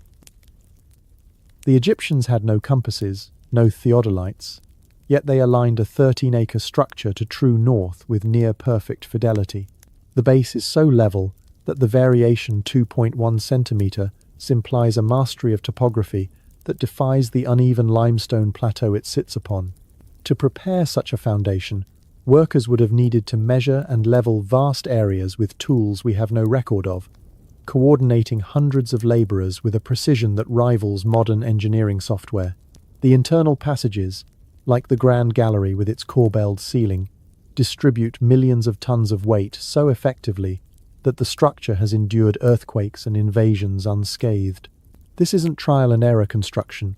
It's the work of a mind that understood physics, geometry, and materials science on a level we associate with the modern era. But it's not just the construction that feels otherworldly. The pyramid's design incorporates knowledge that seems impossible for its time. The air shafts in the king's chamber, narrow and inaccessible, align with Orion's belt and the pole star as they appeared around 2450 BCE, requiring an understanding of stellar motion and precessione 25, 920-year cycle in Earth's axial wobble. The Egyptians tracked the Nile's floods using stars, but no texts suggest they calculated such long-term astronomical patterns. The pyramid's dimensions encode mathematical constants. The perimeter divided by the height yields 2 pi. The slope embeds the golden ratio, phi. These ratios, precise to within fractions of a percent, suggest a grasp of advanced mathematics not documented in Egyptian records, which focus on practical geometry for land measurement, not universal constants. Even more astonishing, multiplying the height by 43,200 approximates the Earth's polar radius, and the base perimeter by the same factor matches the equatorial circumference. This scaling factor, tied to precession, implies knowledge of the planet's shape and size, concepts not formalized until centuries later. This level of sophistication invites a radical question.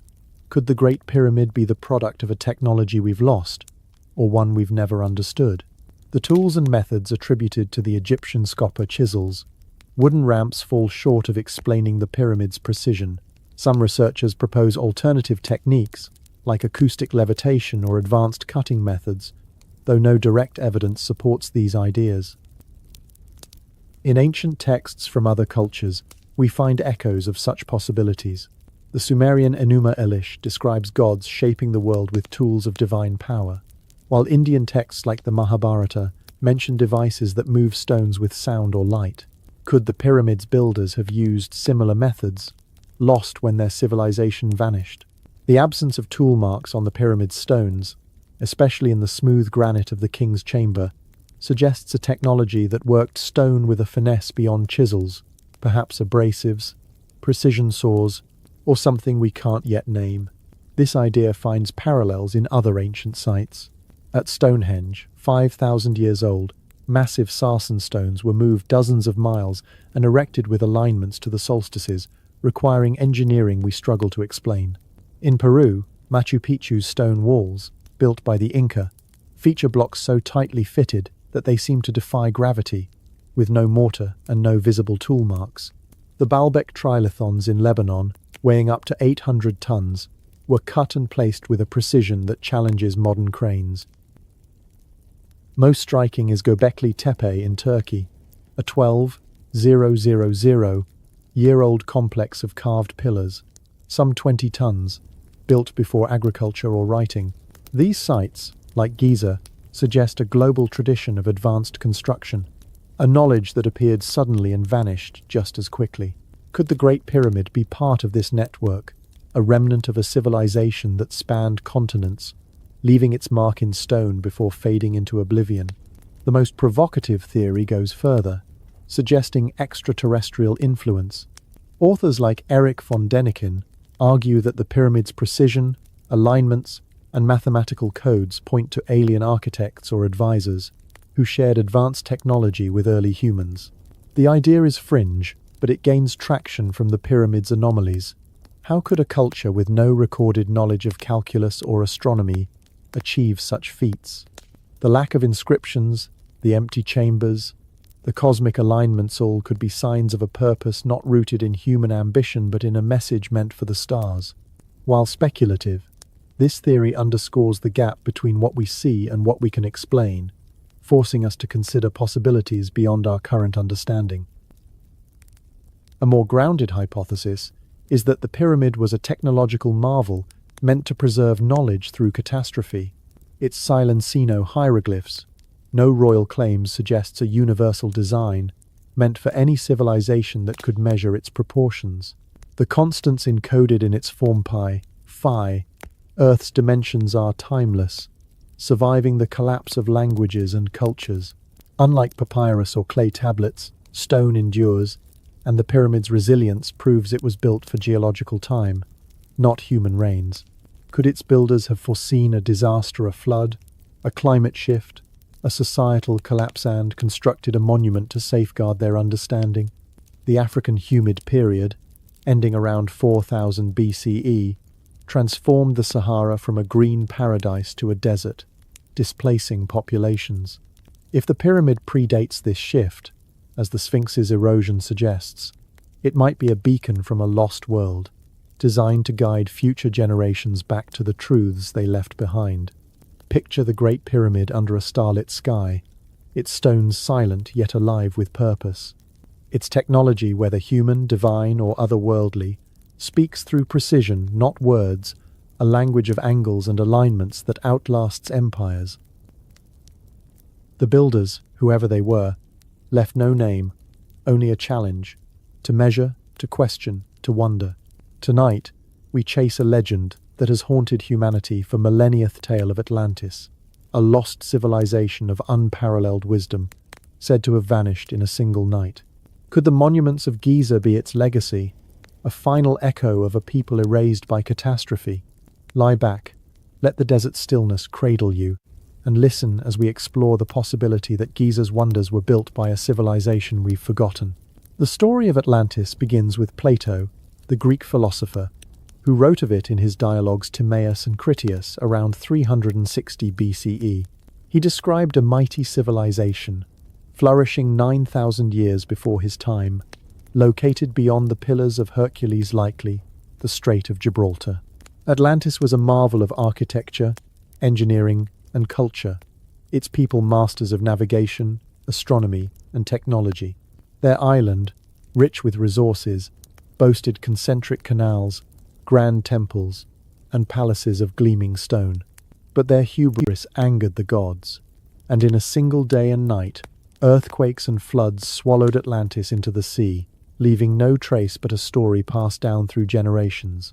Plato's account, dismissed by many as allegory, has fueled speculation for centuries. Could this lost civilization be the key to Giza's mysteries? Its monuments a remnant of a world that vanished long before Egypt's rise. The Great Pyramid and Sphinx, with their anomalies, fit eerily into this narrative. The Sphinx's water erosion, as proposed by geologist Robert Schoch, points to a time 7,000 to 10,000 years ago, when heavy rains fell on a green Sahara.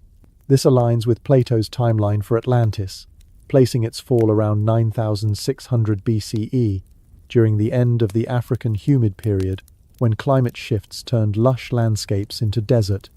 The pyramid's mathematical codes phi, and Earth's dimensions suggest a knowledge of astronomy and geometry far beyond what we attribute to the Fourth Dynasty. Its precision, with a base level to 2.1 centimeters and a line to true north within 0.05 degrees, implies a technology that strains the limits of copper tools and human labor. Could these monuments be the work of Atlantean survivors, fleeing their sinking homeland to build a lasting testament on the Nile's banks? The idea isn't as far-fetched as it seems when we look beyond Egypt. Across the world, ancient sites hint at a lost chapter of human history. Göbekli Tepe in Turkey, dated to 9,600 BCE, features massive stone pillars, some 20 tons, carved with intricate reliefs, and aligned with celestial events. Built before agriculture or writing, it challenges our view of prehistoric societies as primitive. In Japan, the Yonaguni Monument, submerged off the coast, displays terraces and angles that suggest human craftsmanship from a time when sea levels were lower, possibly 10,000 years ago. In Bolivia, Puma Punku's stone blocks, cut with laser-like precision, defy explanation with Inca tools. These sites, like Giza, share a hallmark. They appear suddenly, fully formed, with no clear predecessors, as if drawing on a knowledge that vanished with its creators. Could Atlantis, or a civilization like it, have been the source, its influence spreading across continents before a cataclysm erased its heart? The Giza Plateau offers clues that resonate with this theory. The underground network beneath the pyramids and Sphinx, mapped by radar in 2008, reveals chambers and tunnels too precise to be natural, suggesting an infrastructure older than the pharaohs. The Osiris shaft, with its empty stone box and strange acoustics, feels less like a tomb and more like a relic of a purpose we can't name. The Coptic scroll, lost to fire, spoke of beacons of stone, built before language, a description that echoes Plato's account of Atlantis's grand architecture. The Inventory Stela and Dream Stela portray Khufu and Thutmose IV as restorers, not builders, as if Giza's monuments were inherited from a time before Egypt.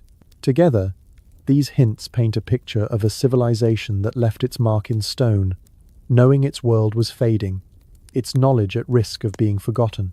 But what kind of civilization could achieve this?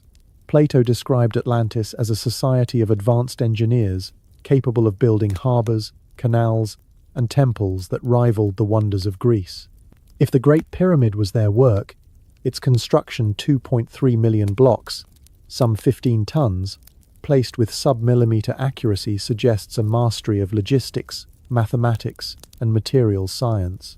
The pyramid's alignment with Orion's belt and the pole star, tied to the precession cycle of 25,920 years, implies an understanding of astronomy that Egypt's records don't reflect.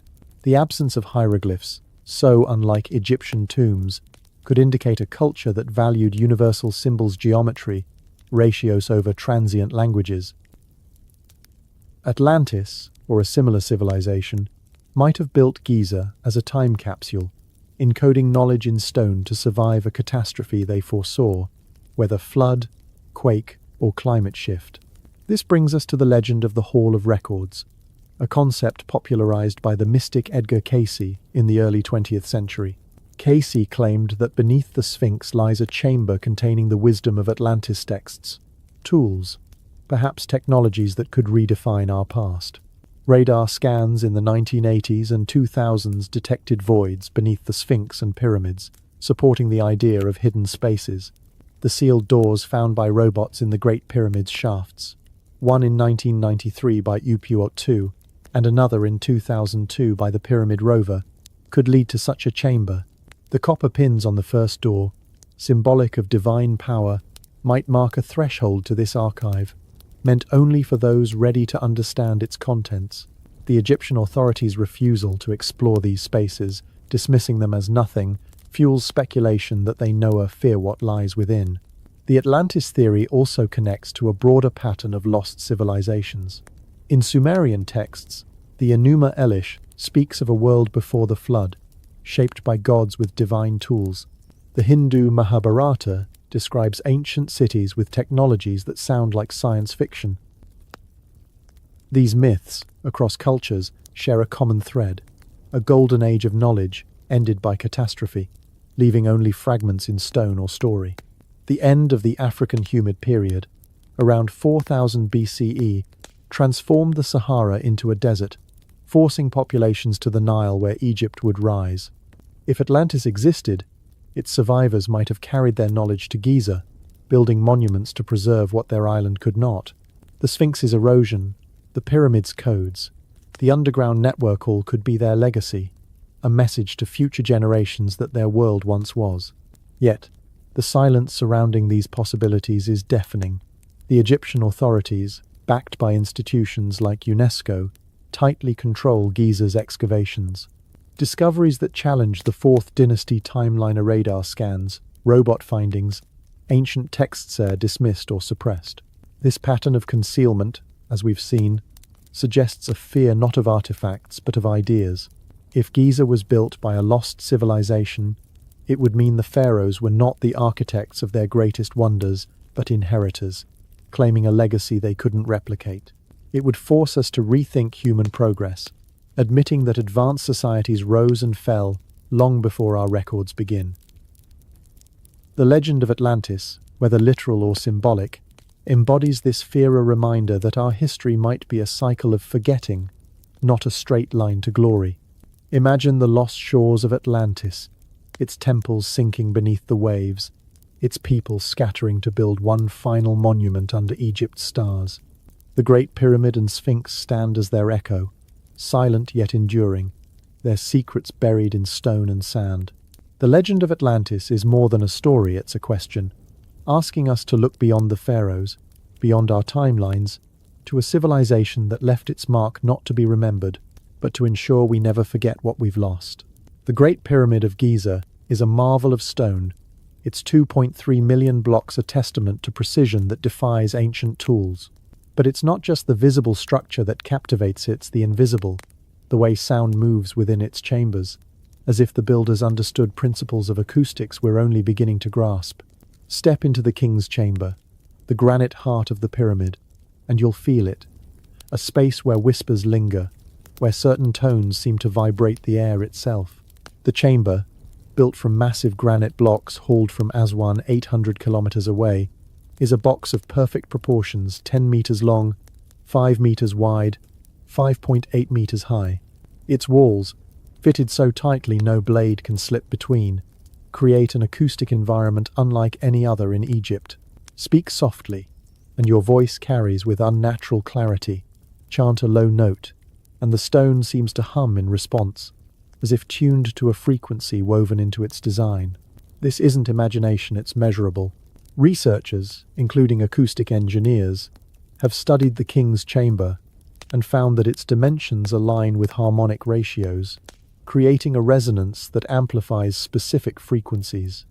A tone at around 110 Hz, for instance, produces a standing wave, a vibration that feels almost physical, as if the chamber was built to capture and enhance sound. The granite, rich in quartz, is a natural conductor of vibration, its crystalline structure capable of resonating like a tuning fork. When struck or exposed to certain sounds, the stone vibrates, sustaining notes in ways that suggest intentional design. This isn't the chaotic echo of a cave or tombits, a controlled acoustic space, engineered to manipulate sound with a precision that rivals modern concert halls. The phenomenon extends beyond the king's chamber. Deep beneath the Giza Plateau, in the Osiris Shaft near Khafre's Causeway, another acoustic mystery unfolds. This vertical tunnel, plunging over 30 meters into the bedrock, ends in a chamber with 6 side niches and a stone box, empty of any burial traces. Here, too, sound behaves strangely. Whispers carry across the room with startling clarity, while louder sounds seem muffled, absorbed by the stone. Acoustic tests reveal that the chamber resonates at low frequencies, around 100, 120 Hz, creating a sensation that some describe as trance-like, as if the space was designed to alter perception. The smooth walls, carved with consistent tool marks, enhance this effect, suggesting a deliberate understanding of how sound interacts with stone. This isn't a tombits, a chamber built to sing, to hold vibrations that connect the physical and the intangible. What could this mean? In ancient Egypt, sound was sacred, tied to creation and divine order. The god Thoth, master of wisdom, was said to have spoken the world into being, and priests used chants, music, and instruments to commune with the gods. But the acoustics of the Great Pyramid and Osiris Shaft go beyond ritual. They suggest a technology of sound, a mastery of physics that could harness vibrations for purposes we can't fully comprehend. Some researchers propose that the king's chamber was a resonance chamber, designed to amplify specific frequencies for spiritual or practical effects. The low hum of 110 Hz, for example, is known to induce calmness or altered states of consciousness, a phenomenon studied in modern neuroscience. Could the pyramid's builders have used sound to influence the mind, to connect with cosmic forces, or even to manipulate energy. This idea finds echoes in other ancient cultures.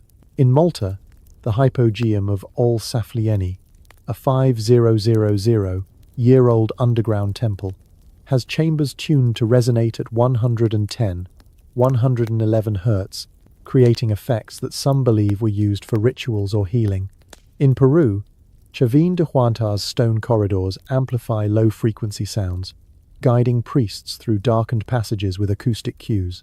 These sites, like Giza, suggest a global tradition of acoustic engineering, where sound was not just art but technology used to shape experience or environment. The Great Pyramid's granite, with its quartz content, could act as a piezoelectric material, generating small electrical charges under vibration.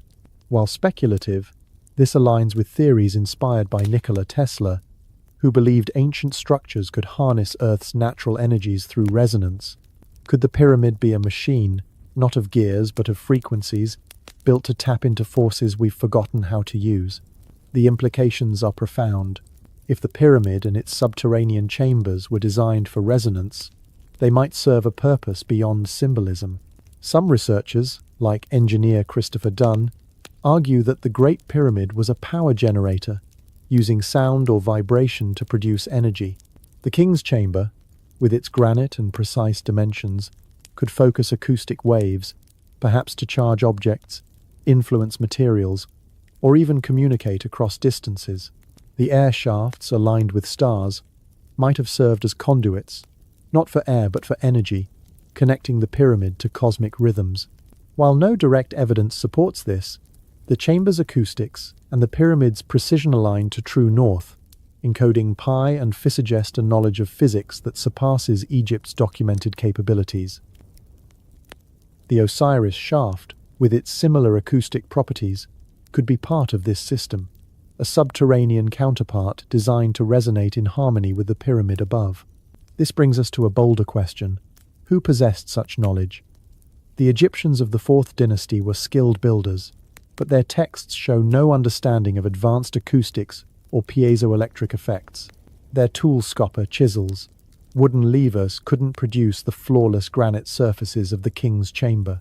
The absence of hieroglyphs in the pyramid, so unlike other Egyptian tombs, suggests a purpose not tied to their religion. Could this technology belong to a lost civilization, one that understood sound as a force, not just a ritual? The Coptic scroll, burned before translation, spoke of beacons of stone built before language, hinting at a people who left their mark in Giza. The Sphinx's water erosion, dated to 7,000 years ago, supports this, as does the underground network, with its precise chambers suggesting a forgotten infrastructure. The resonance of Giza also connects to the legend of Atlantis, described by Plato as a civilization of advanced engineers. If Atlantis existed, its survivors might have brought their knowledge to the Nile, building monuments to preserve their science through a coming catastrophe. The acoustic properties of the pyramid and Osiris shaft could be remnants of this technology, designed to harness sound for purposes we can't fathom, perhaps healing, communication, or energy production. The pattern of concealment we've uncovered, sealed tunnels, silenced robots, burned scrolls, suggests that modern authorities fear this truth. The Egyptian government, backed by institutions like UNESCO, restricts access to Giza's sensitive sites. Could they be hiding evidence of an ancient technology too powerful or too alien to reveal? This fear of revelation isn't unique to Egypt. In India, the ancient city of Dwarka, submerged off the coast, is said to house structures with advanced engineering, yet excavations are limited. In Mesopotamia, cuneiform texts hint at divine weapons that manipulated sound or light, dismissed as myth. The conspiracy of silence, as we've seen, guards Giza's secrets with locked gates and official denials. If the pyramid's acoustics were part of a technology from a lost civilization, revealing them could challenge our view of human progress, suggesting we're not the first to master such forces. Some even speculate an extraterrestrial origin, as Erich von Däniken proposed, pointing to the pyramid's precision as evidence of alien guidance. While fringe, This idea underscores the mystery. The technology of Giza feels beyond human, beyond ancient, beyond us. Could the Great Pyramid and Sphinx be the work of extraterrestrial beings, visitors from the stars who left their mark in stone? The Great Pyramid of Giza stands as a monument to the impossible. The internal chambers, like the King's Chamber, are built with granite hauled 800 kilometers, fitted so tightly no blade can slip between. The air shafts point to Orion's belt and the pole star, as they appeared in 2450 BCE, suggesting knowledge of stellar motion beyond Egypt's records. The pyramid encodes mathematical constants phi, Earth's dimensions in ways that imply a grasp of geometry and astronomy not documented in the 4th dynasty.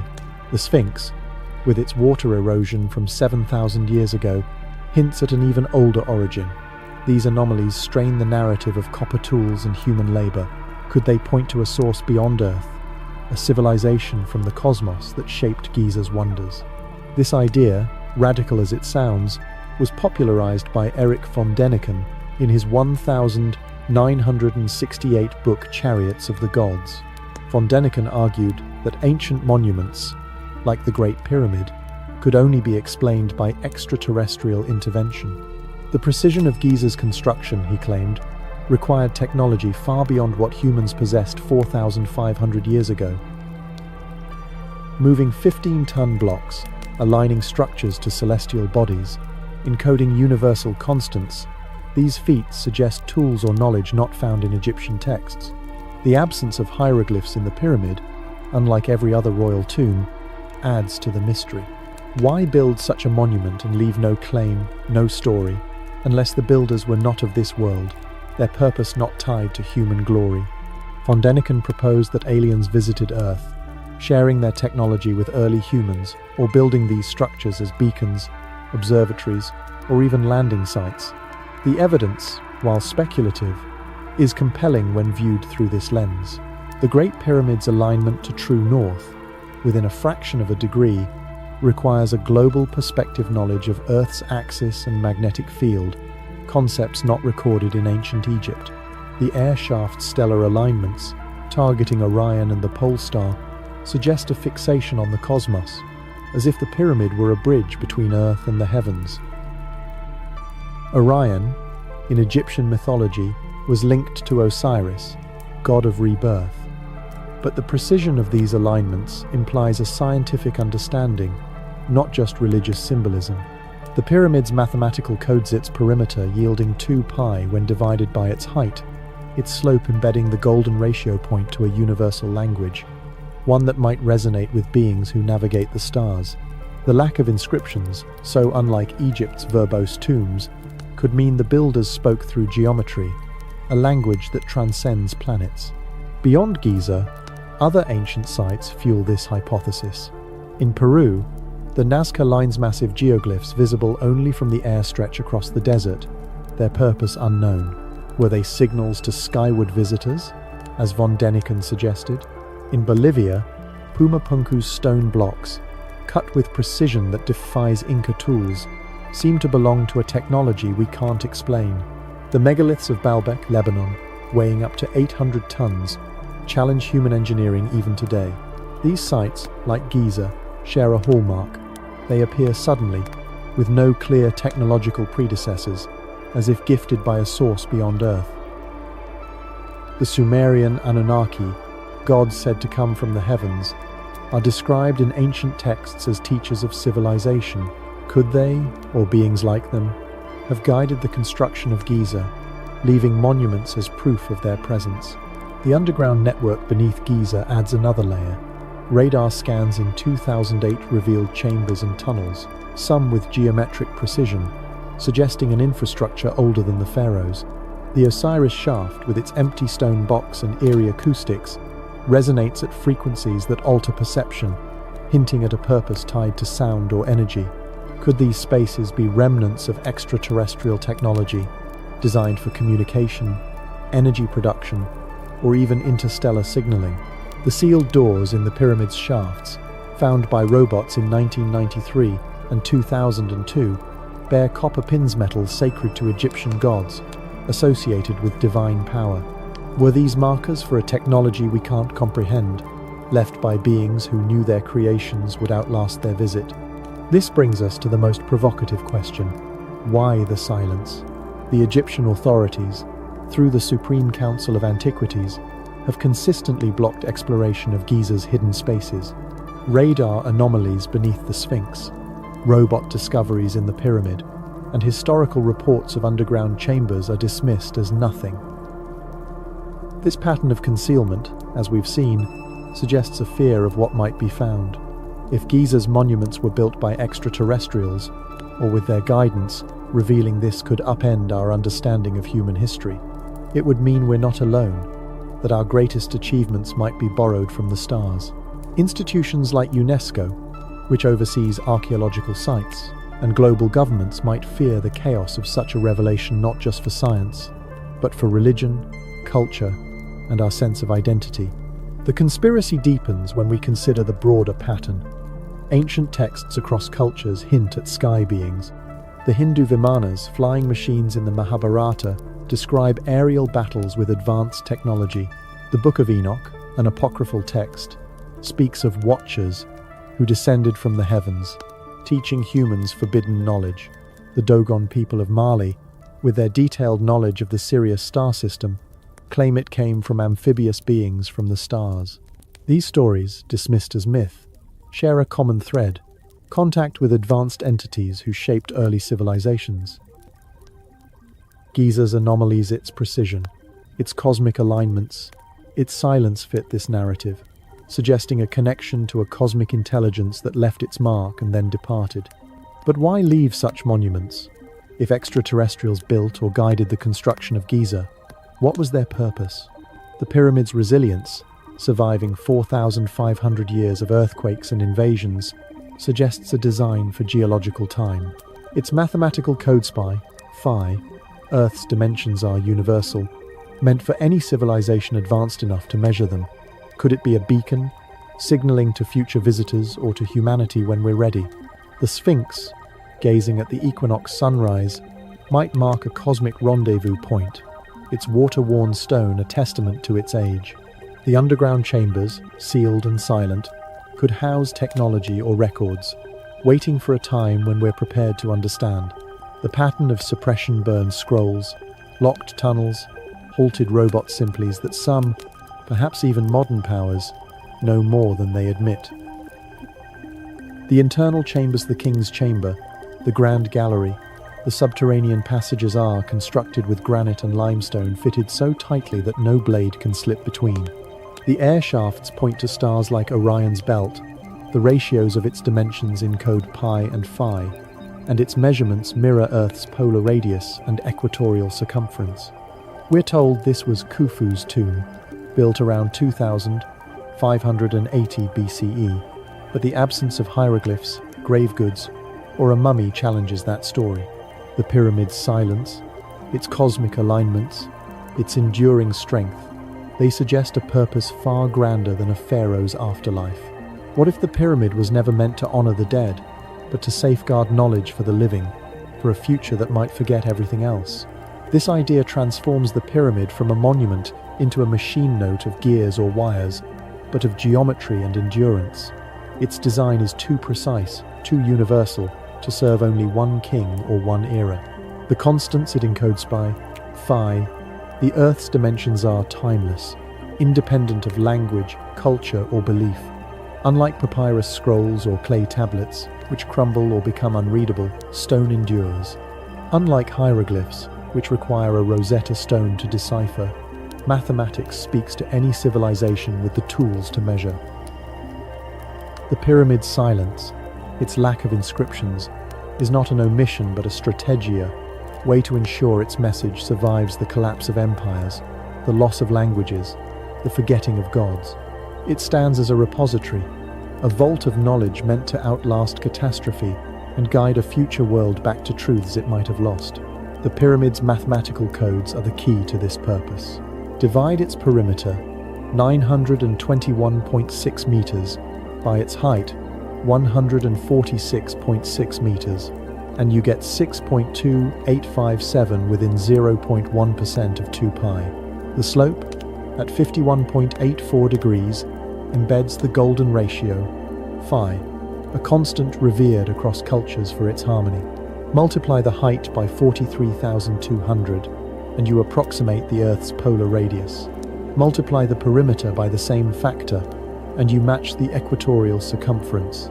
This 43,200 is no accident. It's tied to the precession of the equinoxes, a 25,920-year cycle in Earth's axial wobble, a phenomenon requiring centuries of observation to detect. These ratios are not the work of trial and error, but of deliberate calculation, a language of numbers that transcends time. Whoever built the pyramid knew that pi and phi would remain true, that the Earth's shape would endure, that the stars would shift but return.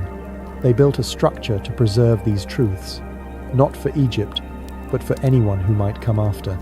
This concept of a knowledge repository finds echoes in other ancient sites. Stonehenge, built around 2500 BCE, aligns with the solstices, encoding astronomical cycles in its stones. The megaliths of Baalbek, Lebanon, some weighing 800 tons, suggest a purpose beyond mere architecture, their precision hinting at a lost science. Yonaguni's submerged structures off Japan, possibly 10,000 years old, feature terraces that defy natural erosion, as if built to withstand rising seas. Göbekli Tepe in Turkey, dated to 9,600 BCE, with its carved pillars aligned to stars, predates agriculture and writing, yet speaks of a sophistication we can't explain. These sites, like Giza, feel like anchors in time, built to survive disasters that erased their creators. The Great Pyramid, with its cosmic alignments and mathematical precision, could be the greatest of these, a time capsule designed for a world recovering from collapse. What kind of collapse? The African humid period, ending around 4000 BCE, transformed the Sahara from a green paradise to a desert, displacing populations to the Nile where Egypt would rise. Geological records show floods, climate shifts, and upheavals that could have destroyed entire civilizations. Plato's legend of Atlantis, a society swallowed by the sea 9,000 years before his time, might reflect such a catastrophe. If the pyramid's builders, whether Atlantean, extraterrestrial, or a lost human culture foresaw this, they might have constructed Giza as a safeguard, a way to preserve their knowledge through the chaos. The pyramid's resilience, surviving earthquakes, invasions, and 4,500 years proves it was built for geological time, not human reigns. Its Silencino hieroglyphs, no royal claim ensures its message is universal, meant for any civilization, in any era, that can measure its truths. The pyramid's acoustics, as we've explored, deepen this purpose. The king's chamber resonates at frequencies like 110 Hz, inducing calm or altered states, while the Osiris shaft below amplifies whispers in uncanny ways. These properties suggest a technology of sound, perhaps used to connect with cosmic forces or preserve knowledge through vibration. Could the pyramid be a machine for memory? Its chambers tuned to frequencies that encode information in ways we don't yet understand. Nikola Tesla, who studied resonance and energy, believed ancient structures could harness Earth's natural forces. The pyramid's granite, rich in quartz, might act as a piezoelectric conductor, generating charges under vibration. This speculative idea aligns with the pyramid's design, its precision, its alignments, its silence suggesting a purpose beyond ritual, a technology meant to endure. This brings us to a haunting question. Why hide this knowledge? The pattern of concealment we've uncovered, sealed tunnels, halted robots, burned scrolls, suggests a deliberate effort to keep Giza's secrets buried. The Egyptian authorities, backed by institutions like UNESCO, restrict access to sensitive sites, dismissing radar anomalies and robot discoveries as nothing. If the pyramid is a repository for future generations, why suppress its exploration? Perhaps the truth it holds about a lost civilization, advanced technology, or even extraterrestrial origins is too disruptive. It would challenge the narrative of Egypt as the cradle of Giza's wonders, suggesting the pharaohs were caretakers, not creators. It would force us to admit that human history is not a steady climb, but a cycle of rise and fall, with knowledge gained and lost across millennia. The conspiracy of silence extends beyond Egypt. In Mesoamerica, Maya codices were burned by conquistadors, erasing knowledge that might have rivaled European science. In Mesopotamia, texts hinting at pre-flood civilizations were dismissed as myths until sites like Göbekli Tepe proved otherwise. The Great Pyramid, with its universal codes, might be a safeguard against such losses, a monument built to outlast forgetting. Its builders, whether human or otherwise, chose stone over words, geometry over language, knowing that civilizations fade but numbers endure. The pyramid is a reset point, a beacon for a future that might need to rediscover Pi, Phi, or the Earth's place in the cosmos. A lesson carved for a world reborn from ruin. Welcome back, seekers of the eternal shadows, to the final chapter of Mystery History for Sleep. I'm Mr.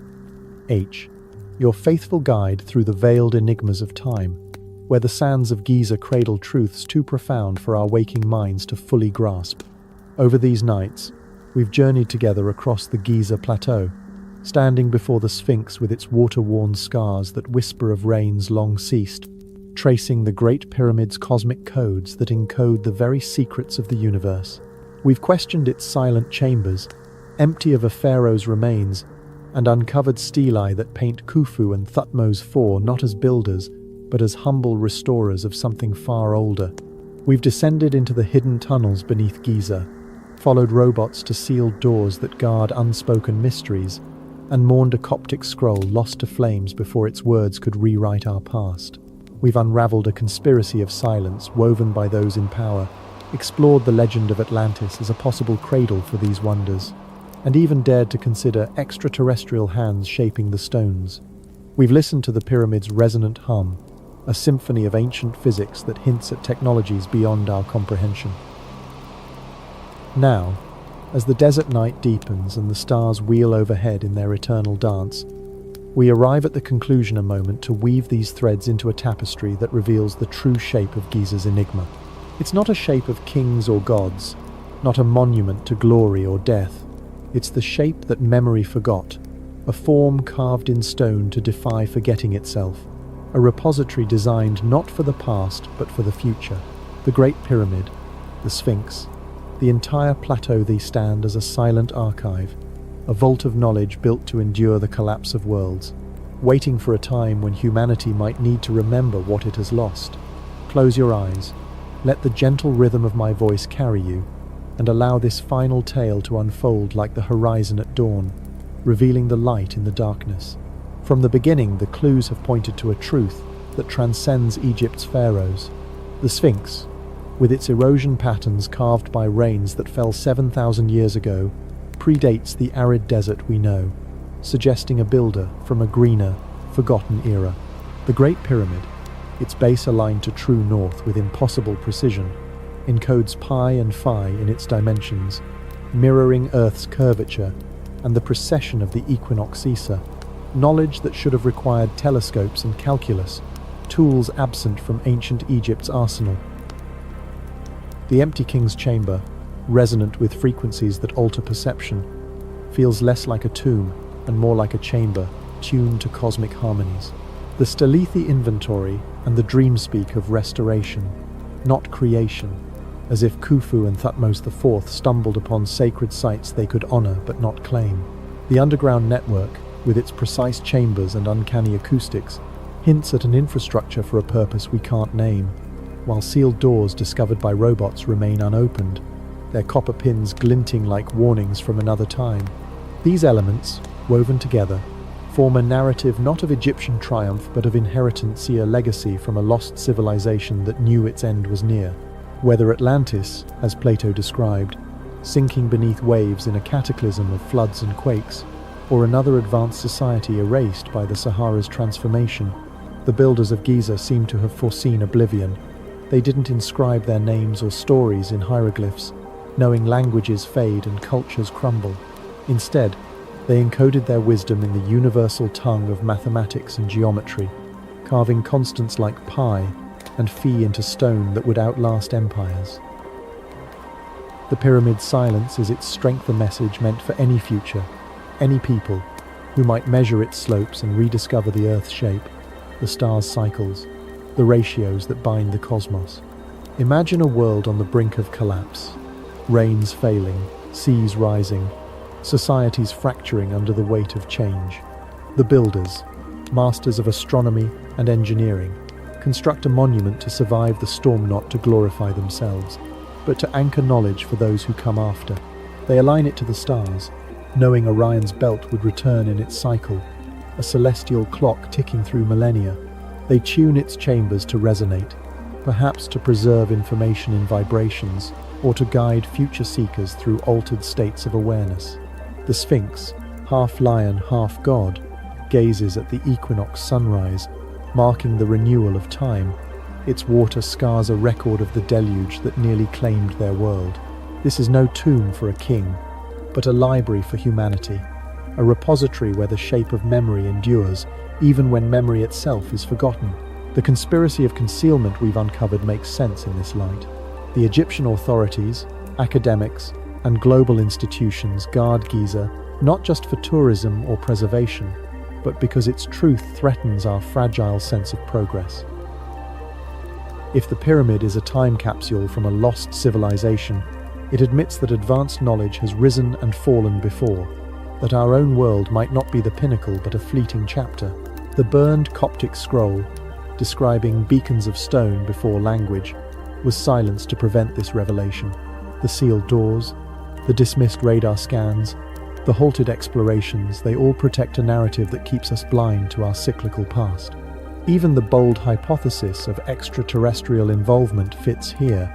If beings from the stars built or guided Giza, the pyramid becomes a cosmic repository, a message from beyond, waiting for us to evolve enough to understand it. But the pyramid's true power lies in its patience. It doesn't demand belief or worship. It simply stands, its stones weathering time, its codes waiting to be measured anew. For a future civilization, emerging from ruins, perhaps after our own collapse site, offers a blueprint, the ratio of pi to rebuild circles, phi for harmony in design, Earth's dimensions to map the planet. The alignments to Orion remind them of the stars' eternal dance. The resonant chambers teach them to listen to the universe's hum. This is the shape that memory forgot to form, so enduring, it outlives forgetting. A monument built not to remember the past, but to ensure the future remembers how to begin again. As we conclude this journey, let the weight of Giza's enigma settle upon you like the desert night. The Great Pyramid and Sphinx are more than stones, they're a question, a challenge, a gift. They ask us to look beyond the stories we've been told, to question the silence, to measure the truths hidden in plain sight. Whether built by a lost human civilization, guided by extraterrestrials, or born of Atlantis's final breath, Giza stands as a repository for what matters most. The knowledge that binds us to the cosmos, the constants that remain when all else fades. In this shape, memory endures, forgotten yet unforgotten, waiting with the patience of stone for the day we're ready to remember.